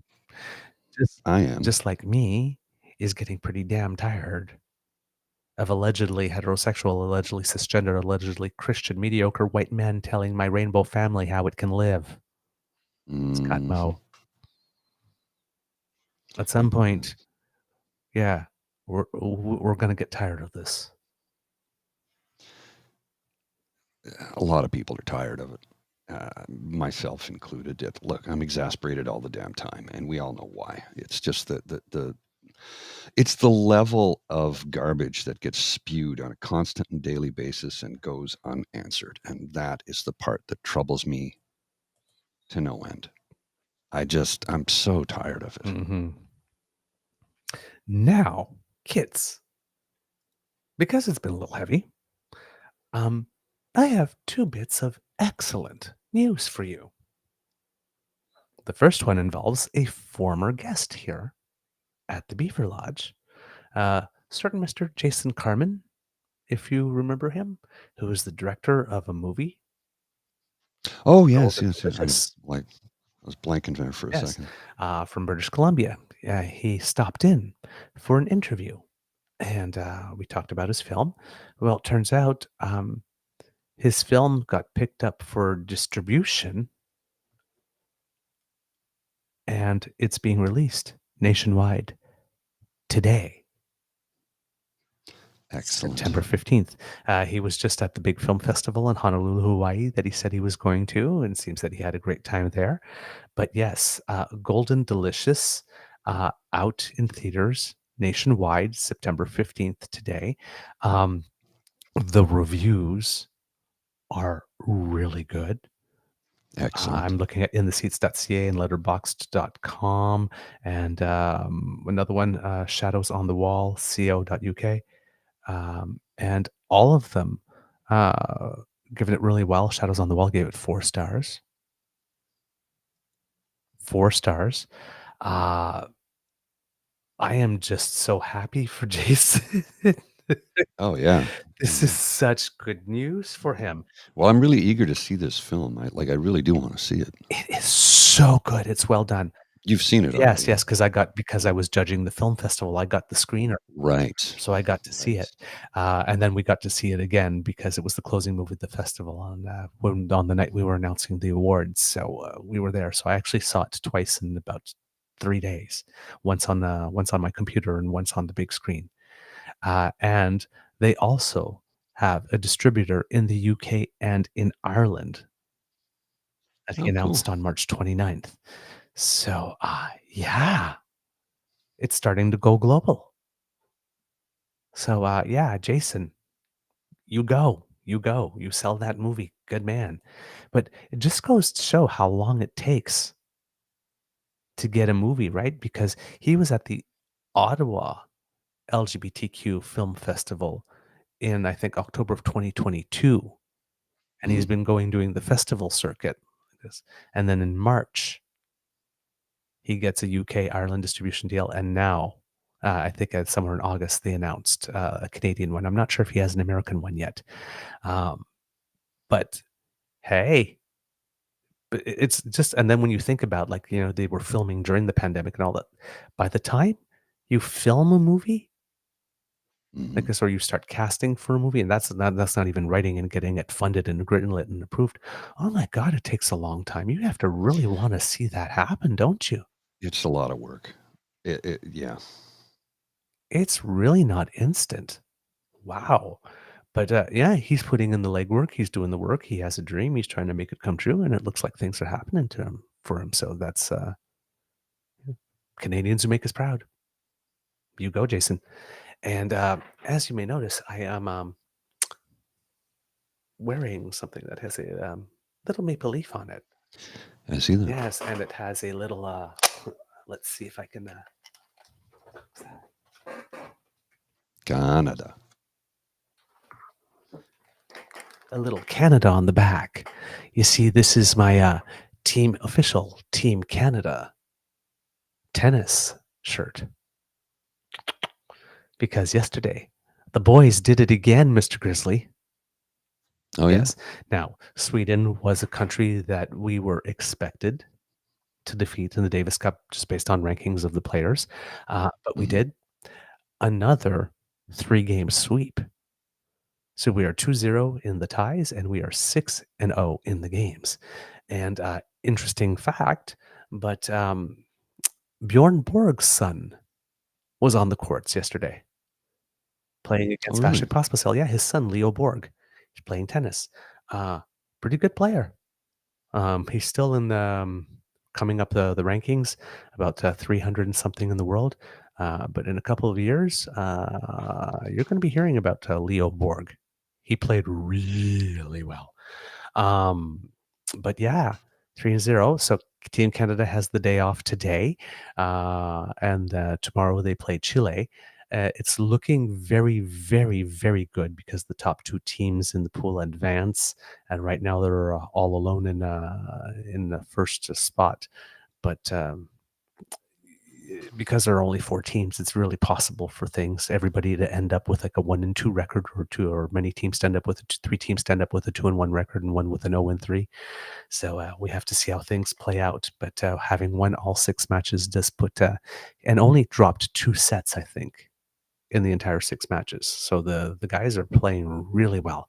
So hopefully we can qualify for the next phase, which will be in November, and that will give some time to our more marquee players to get back to health in order to be able to play it, because once you get to the final one, everybody pretty much brings their best. But yeah, today Italy is playing Chile, and those are the matches that we're watching. Because if Chile defeats Italy, then Canada is in pretty much no matter what, unless well, no, not no matter what, actually, because Chile is a really, really good team, and yes, Alexis Galarneau is really impressive, particularly in doubles. I read that as Gatineau is really impressive. Yes, Gatineau. I'm like, have you been there? Galarneau is the guy who was playing at the National Bank Open. He had gotten a wild card in the first round, and he was like really killing it. He was he was about to win the match. He was up 3-0 in the 3rd set, and then he started thinking about winning instead of thinking about finishing this match, what it would be like once he won, and then he blew it. I guess, and he realized it. He admitted it himself. He says, I got too far ahead of myself. Well, this time he didn't. This time he played the matches all the way through, and he's really impressive. And he's not a big guy.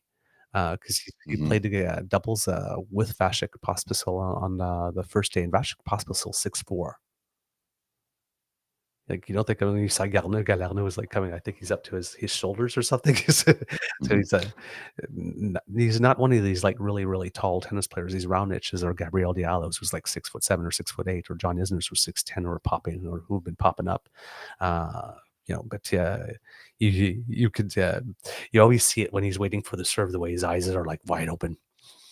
It's like, oh, he's intense. He's dialed in. So he has a good future. I need to make a clarification on my statement from a moment ago before anybody gets upset. When I said I read that as Gatineau. I said, if you've been there, I'm not insulting Gatineau. I used to live in Gatineau. I love Gatineau. It's beautiful. I just wouldn't describe it as impressive, but it is beautiful. And I did live there for a number of years. And I still go to the Gatineau Hills constantly to go for a hike, go for a swim. Where I go skiing is in the Gatineaus. So I just want you to understand, I was not slagging you off there, Gatineau. I love you dearly. And I spend a lot of time and money in your province, in your region. So just let's get that out of the way, okay? I was not slagging you. I went for a cheap joke. Oh, there you go. Okay. Well, we're also not against that. No, we got to have humor. I mean, and people who live in Gatineau would have a good sense of humor and probably go, yeah, I wouldn't say we're that impressive. All right. So getting back to the housing issue, I wanted to read something to you because it comes from Evan Scrimshaw. And the reason why I want to read it is because I read it after we did yesterday's show, and I basically went out and I took a position. I said, this might be a good strategy day. Liberals did some good work yesterday. That's the London announcement, and I'm saying they're doing more good work. Well, I hadn't read this from Evan because it came in after. But once again, violent agreement. So, Abacus Housing and the best Liberal day of 2023 on the GST announcement. It's a sign of the times we're in when it's almost assuredly correct to say that the best day the Liberal government has had in 2023 is also the day a poll puts them down 15%. But it's true. The reason it's true is simple. The Liberals are finally starting to put up a fight on housing issues with yesterday's announcement that an end to exclusionary zoning is a requirement for federal funds being met with action, as Sean Fraser warns Calgary in a letter to get its shit together or they won't get the funds they want. Oh, and they're finally taking the GST off the construction of new rental apartment buildings. Housing experts will do a better job of explaining the benefits of the moves, though the benefits of rigging the incentives to make rental apartments better builds than condos or even single families should be obvious to all. But this is the first time the Liberals have looked even remotely aware of the way their coalition is thinking on this issue. And anything that makes them seem like they're finally understanding is a good day. Will it be enough? In isolation, no. But I do not know, but as someone who has been a pretty distant Kremlinologist of the Trudeau government, I strongly suspect that we'll remember today's abacus, but not for its prescience. There are two types of polls that look really odd in retrospect. Polls like the old Forum run in the 2015-19 Parliament, where they could consistently, every single time they released, have results at least 4 to 8 points more conservative than anyone else. And then there's the ones that were probably accurate at the time, but events moved them on. Abacus had the CBC at 25% in the summer of 2021, for example, before the Liberals called the election and pissed away goodwill with traditional Tories who viewed them as semi-apolitical because of the pandemic. A lot of Liberals are hoping Abacus is to this Parliament what Forum was in the Trudeau majority, even if they wouldn't use that language. They desperately want Abacus to be wrong, but they're not. They're probably not perfectly correct, but no poll is. But I suspect this poll will end up as an oddity because today's suite of announcements don't look like a government content to take its defeat lying down. Like, ignore the polls for a second. Less than a month ago, Mike Moffat was at the Liberal cabinet retreat, and now the government's announcing a pretty important housing reform. It's won one stare down with the city council to end exclusionary zoning by refusing to fund projects without it, and it's probably about to win another in Calgary. And let's be honest, Calgary Council will fold. They need the money. And now there's talk of some form of effort on grocery prices with some CEO summit in Ottawa and vague tax threats if they don't comply. I am skeptical of whether this can work economically, but for people who talk about the government being in some way out of gas, this isn't that. This is a day where the government has come out swinging, putting aside the merits of their decisions. The idea that they'll take this lying down is nonsensical, nor is the idea Trudeau is going anywhere. Let's be clear about the mythical idea of replacing Trudeau. It's a huge risk, and people are focused on the upside and not the down. We have survivorship bias in our memories with leadership changes that righted the ship, Dalton to Kathleen, Campbell to Clark, Kenny to Smith, but we ignore the much less successful ones. Anyone remember the winning campaigns of Bernard Landry or Ernie Eves? Remember Jim Prentice's immense success in 2015? Remember the great election legacies of Gordon Brown, Kevin Rudd the second time around, Kim Campbell, John Turner, Arthur Mahan, and Frank Miller? Oh, wait, no, you don't, because those changes didn't work. We see it now with New Zealand Labour. The bump of a leadership change lasted right until the moment it needed to, also known as the election campaign starting there. The best chance the Liberals have of winning the next election is not some elaborate behind-the-scenes machinations or clearing out the PMO, but by people doing the jobs currently focusing more on the shit that matters. The last 36 hours of announcements are the first sign in a while they can gain the laser focus they've had before with their backs when their backs are up against the wall. The idea that this government is somehow dead, that the die has been tossed, is ludicrous because many of the same people gleefully throwing dirt on Trudeau were the same mocking Notley optimists mere months ago. They were, of course, right then and wrong now, because as Smith had time on her side, so does Trudeau. The question for me about the Liberals hasn't been whether they have time to come back, but the capacity. Today dispelled those questions pretty clearly. What we're left with is an imperfect answer to the broader question of what the next election looks like, but I feel confident it won't be a blowout. And the reason is simple. This government has some fight left in it. If you're a nervous but not catatonic Liberal, your priors shouldn't shift much based on today. If you're a fatalist, today is a problem for you. None of this is an argument that the Liberals will win the next election. If an election was tomorrow, the Liberals would get smashed. But the election isn't today. And ask any Conservative in Alberta how a cocky, cocksure opposition that thought they could cruise to re-election did when the government got its head out of its ass. Abacus is obviously yet another sign that the status quo was disastrous for the Liberals. Fortunately, today also shows the limits of midterm polling. They're snapshots, not predictions. The Liberals are finally in the ring with a serious and credible start to a housing strategy. If today's all they do, they're fucked. But as the beginning of the road back, the Liberals won the day today.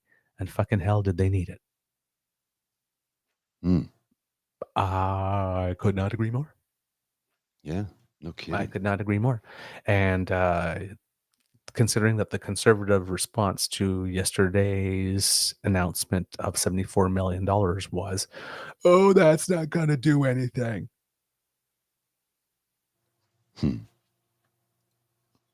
That safe supply didn't fix the program. Your carbon tax didn't stop hurricanes from happening. It's not going to work. It's never going to work. Everything you do is shit. We gave it all of 30 seconds. It's failed. It's failed. Your government program has failed. It would need 1.5 years to actually work its way through the system, but we gave it all of 2 weeks. It's done. Call it. I'm a death. It sucks. They want everything instantly. Yep.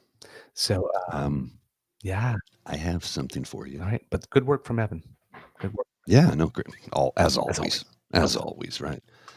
I have something for you you'll find interesting. I'm going to put this on the screen, then I'll read it to you in a second. This is an additional entry into the mandated series from Global News on the mandate letters. I'm behind on that part.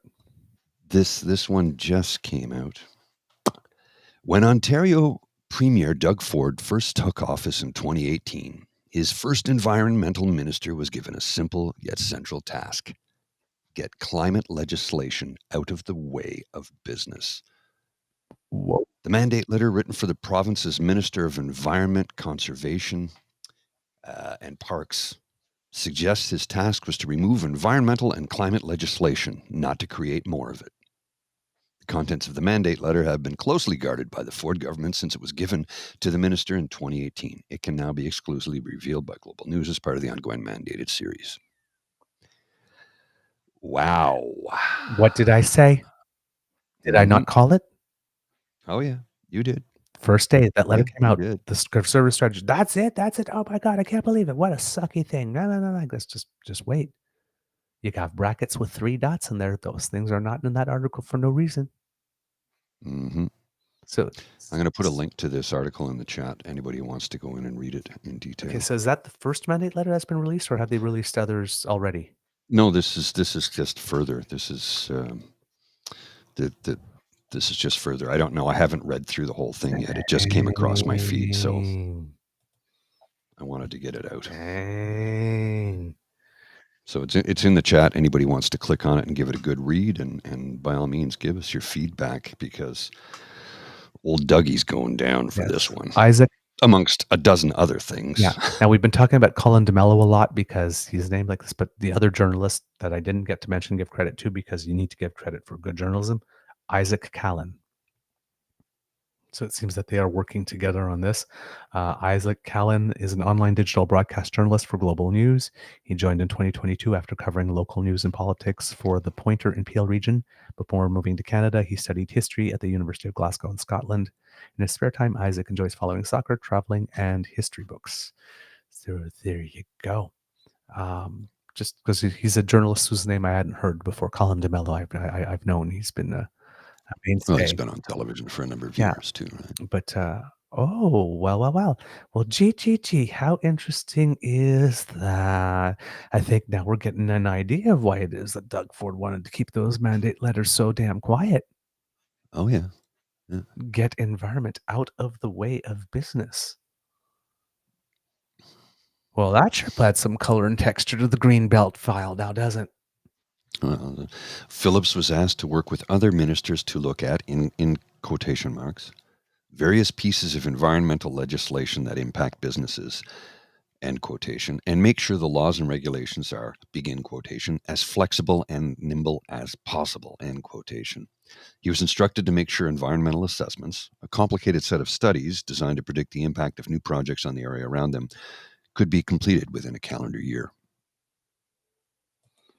Ensure these regulatory and legislative requirements are not placing undue burden on Ontario's job creators. Ford's orders to Phillips read.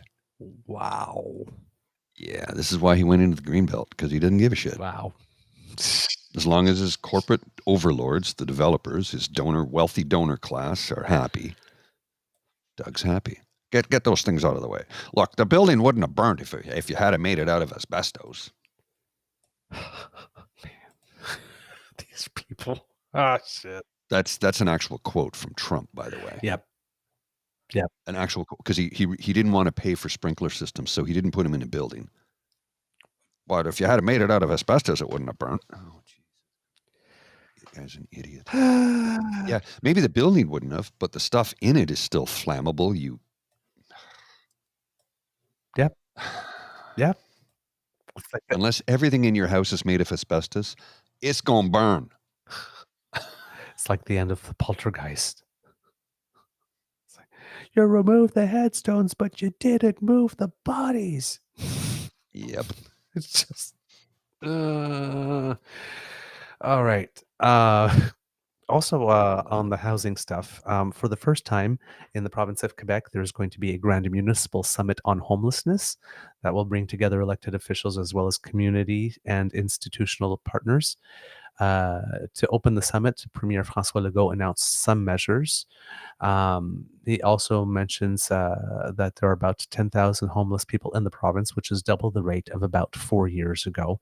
Yesterday, we were talking about how in London, the mayor said that the number of homeless people rose from about 300 to 2,000 over the last 4 years.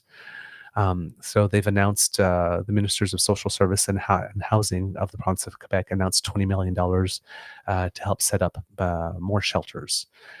Gabriel Nadeau-Dubois, who is the leader of Quebec Solidaire, and Marc Tanguay, who is the interim leader of the Liberal Party of Quebec, accused the Premier of dragging his heels. But the Premier has defended himself by saying that his government has put $3.8 billion into housing and hinted that there are more measures to combat homelessness that will be announced in the November economic update. The mayor of Quebec City and mayors of Montreal, Bruno Marchand and Valérie Plante, are already asking for some of that money because they kind of need it. Cities are not in the best state at the moment. No. So that was a little more there. Moving away from housing, let's see what we got. Because we were talking about Scott Moe in Saskatchewan as well. There's an organization, I believe it's called the UR Pride Center for Sexuality and Gender Diversity at the University of Regina, who is officially challenging Saskatchewan's new school pronoun policy in court. They've decided to bring the case to court. They say that this move violates charter rights when it comes to equality. Well, we started the show with that, basically. Yeah. How, he's basically using the notwithstanding clause to screw over children's rights. Yeah. So this is an August 31st article in the CBC titled Legal Action Filed Against Saskatchewan Government Over New School Pronoun Rules by Jeremy Symes of the Canadian Press. Bennett Jensen, who's the director of legal for EGAL Canada. EGAL is Equality for Gays and Lesbians Everywhere. It's a national LGBT advocacy organization, says this policy is, on its face, unconstitutional. There's also the more human response, which is that it puts gender diverse students in a position of real risk. We know that they will experience harm if this policy is allowed to go into effect. Mm-hmm. In its application, UR Pride said the rules are not justifiable under the Canadian Charter of Rights and Freedoms and deny gender diverse students basic entitlements in a free and democratic society, which includes, quote, a safe and welcoming educational environment in which to be themselves. The organization says the policy outs children who aren't ready to express their identity to their parents or others, putting them in a potentially harmful situation if they're not accepted. Lawyers from both sides are set to be in court for a case conference on Tuesday, but that was August 31st, so that has happened already. That happened in early this month, the conference. Quote, this is again Jensen, who's from EGAL, saying, this policy presents an impossible choice, be outed at home or be misgendered at school, even in one-on-one counseling sessions with school personnel.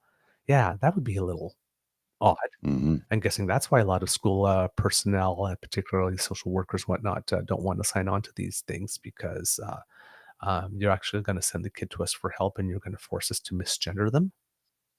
Yeah. As we're trying to help them.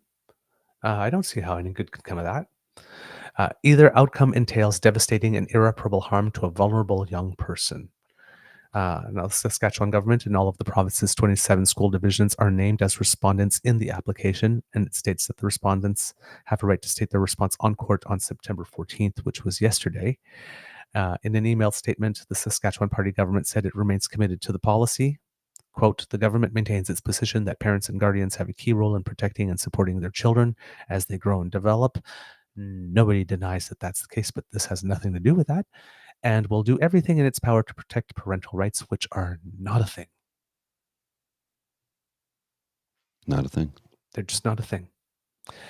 Jensen of EGAL keeps on saying, nobody is arguing that parents shouldn't be involved in their children's lives. We know, especially in the queer and trans community, how important it can be to have some supportive families in the picture. We're just really talking about making sure that young people have a sphere of privacy and independence to figure out who they are and do that at their own pace. UR Pride says it's requesting it be granted public interest standing as the organization believes the changes are substantial. It filed the application with support from EGAL Canada and assistance from McCarthy Tetro LLP, a law firm with expertise in the charter. McCarthy Tetro, is that the same one that Charest works Not for? sure. Not sure. But I've heard that name before, McCarthy Tetro. Mm-hmm. The policy represents a dramatic and regressive change from existing practices in Saskatchewan school districts, the application said. Teachers and school personnel were able to use and did use in practice their professional judgment to adopt the best course of action in the circumstance. Teachers and other school personnel thus could and did play an invaluable role in helping students feel safe. It said it appears the government did not properly consult before enacting the rules. The new policy also creates a situation where LGBTQ youth are singled out. The application said as the preferred names and pronouns of non-transgender students are, quote, consistently and automatically respected and observed within the school environment. The policy therefore creates a clear distinction based on gender identity and expression. I never thought of that argument. Mm-hmm. Huh. Well, sticking with that theme. Okay. I have something that's it's in the same theme. It has to do with children, and I'm not going to do a deep dive on this because we don't have the time, but I thought it was worth mentioning. The moral failure of the Boy Scouts of America. Mm. This is by Steve Schmidt. I'll put a link in the chat in a second. And he says, I am an Eagle Scout and a proud Boy Scout who came face to face with my predator at age 12. Mm. The first thing to understand about the Boy Scouts of America is the scale of the abuse. It is epic. In fact, it beggars imagination. It dwarfs the Catholic Church sex scandal by victim count and establishes the Boy Scouts of America as the largest pedophile organization in human history. I literally can't believe I just wrote those words, yet they are true. They opened up the phone lines for people to report that they were victims of abuse while Boy Scouts. Currently, the number is known. There are claims from 82,000 known victims. Yeah. Wow. That is an epic scale of abuse. That's 82,000 known victims. Many have long since shuffled off this mortal coil. Their story will never be told. They will never get justice. They will never confront the people who abuse them. I put the link in the chat for those who want to read it. It is, it's a tough one. It's not an easy read. It's a tough one. If you want to read it, by all means, feel free to do so. It's a difficult one. It's not for the faint of heart, but it's necessary that we do our best to protect children. And what do we have over in Manitoba? Scott Moe trying to do, Saskatchewan. Scott Moe trying to do his best to remove protections against children. Yep. And Heather Stephenson, who's in an election campaign, has also been musing loud about that as well. And now Doug Ford's doing it. Yeah. Just on the thing that Scott Moe was mentioning about using the notwithstanding clause, the federal justice minister, Arif Rani, came out, shouldn't use that word, but made a statement, said, as a father of two, he understands the desire for parents to be involved in the big decisions their children make. But he says, quote, what I don't appreciate is having the insertion of a blunt instrument like the notwithstanding clause into that equation. I don't think that that's appropriate. So it seems that the federal government has taken a step. Mr.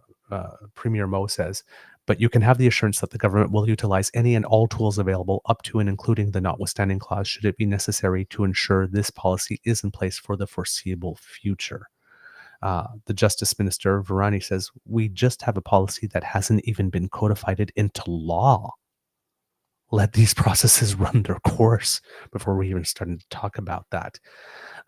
Jensen of EGAL, Bennett Jensen, with regard to using the notwithstanding clause, says, that would require government saying that they are using the notwithstanding clause in order to intentionally, knowingly violate the charter rights of children, which strikes me as a wholly unconscionable thing for government to do. Yep. Again, we can't disagree.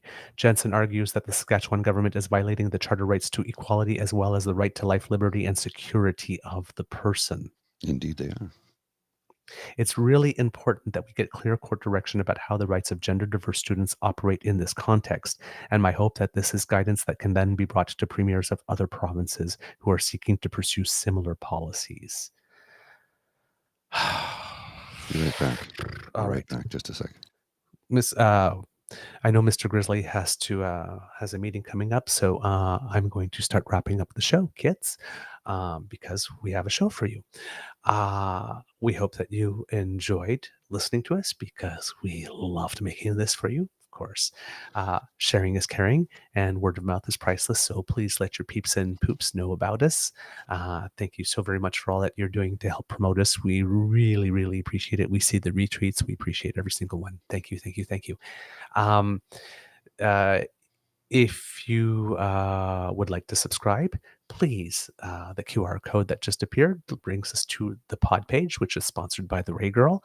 And that's where you can subscribe and make sure that you do not miss an episode. As soon as there's something fresh off the bandwidth, we'll send it right to you.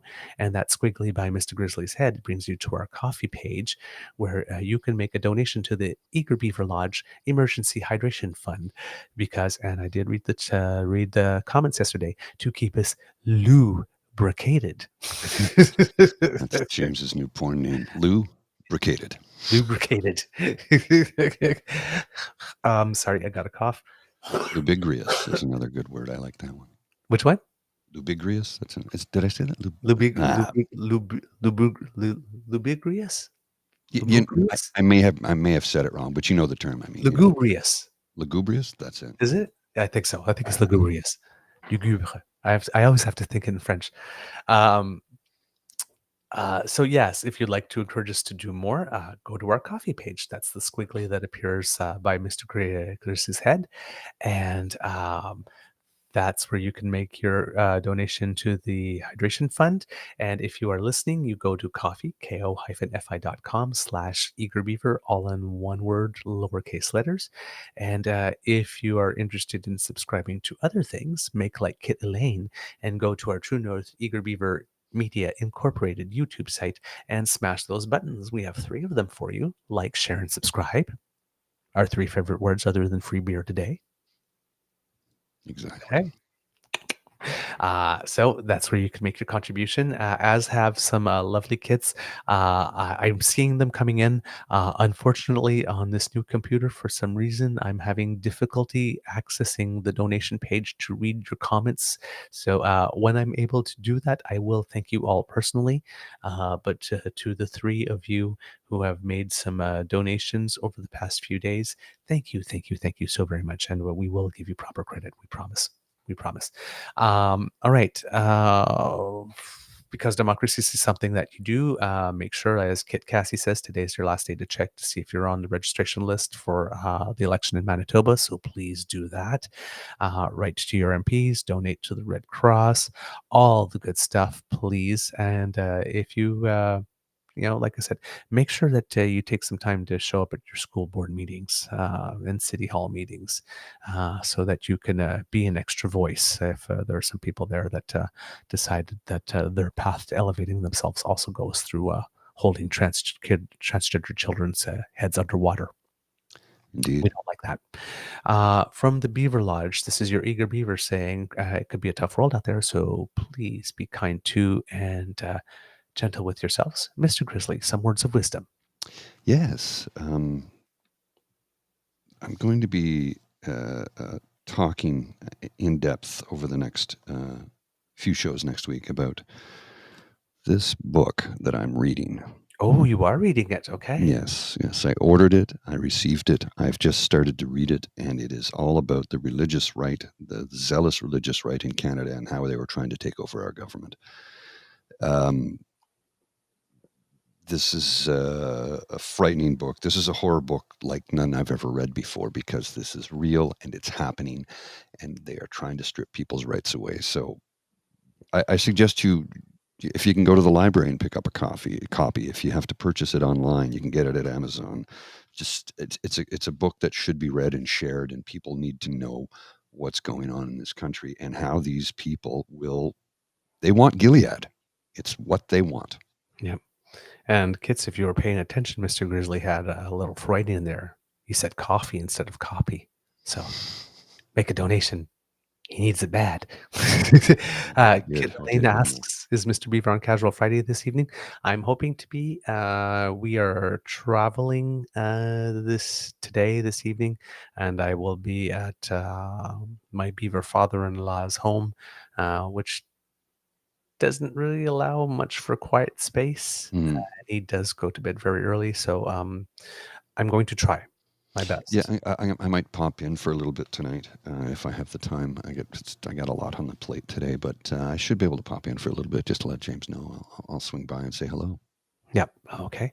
And there was something else. Oh yes, Kitland M tells us it is indeed lugubrious. Yes, lugubrious. There we go. It's looking or sounding sad and dismal.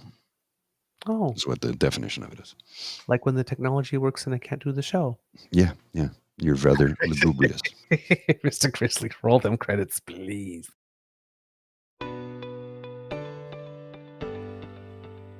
You are listening to a True North Eager Beaver media podcast. The True North Eager Beaver podcasts are proudly brought to you by our founding sponsors, the Miss V Mysteries from Corvid Moon Publishing, your source for science fiction, fantasy, and cozy mysteries featuring a broad diversity of characters. CanadianTarot.com, your uniquely Canadian online eclectic tarot community and forum. And The Peppermaster, hot pepper sauces made from fresh farm ingredients to thrill your taste buds and expand your mind.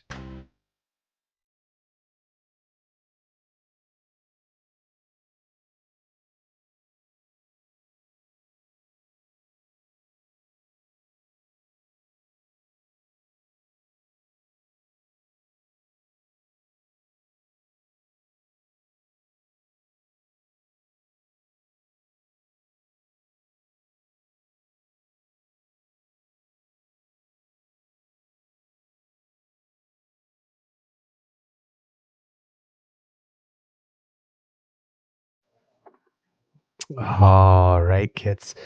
You guys have yourselves a wonderful weekend. Just sending some good thoughts to the people up in Northwest Territories who are making their way back home. And our thoughts for everybody on the East Coast who will be dealing with Hurricane Lee. Please stay safe and don't take any risks just to get some things that might go viral. Just remember, just keep yourself safe. All right? Safety first. I got to go. I got a meeting. I'll see you later. Gotta love you. Bye.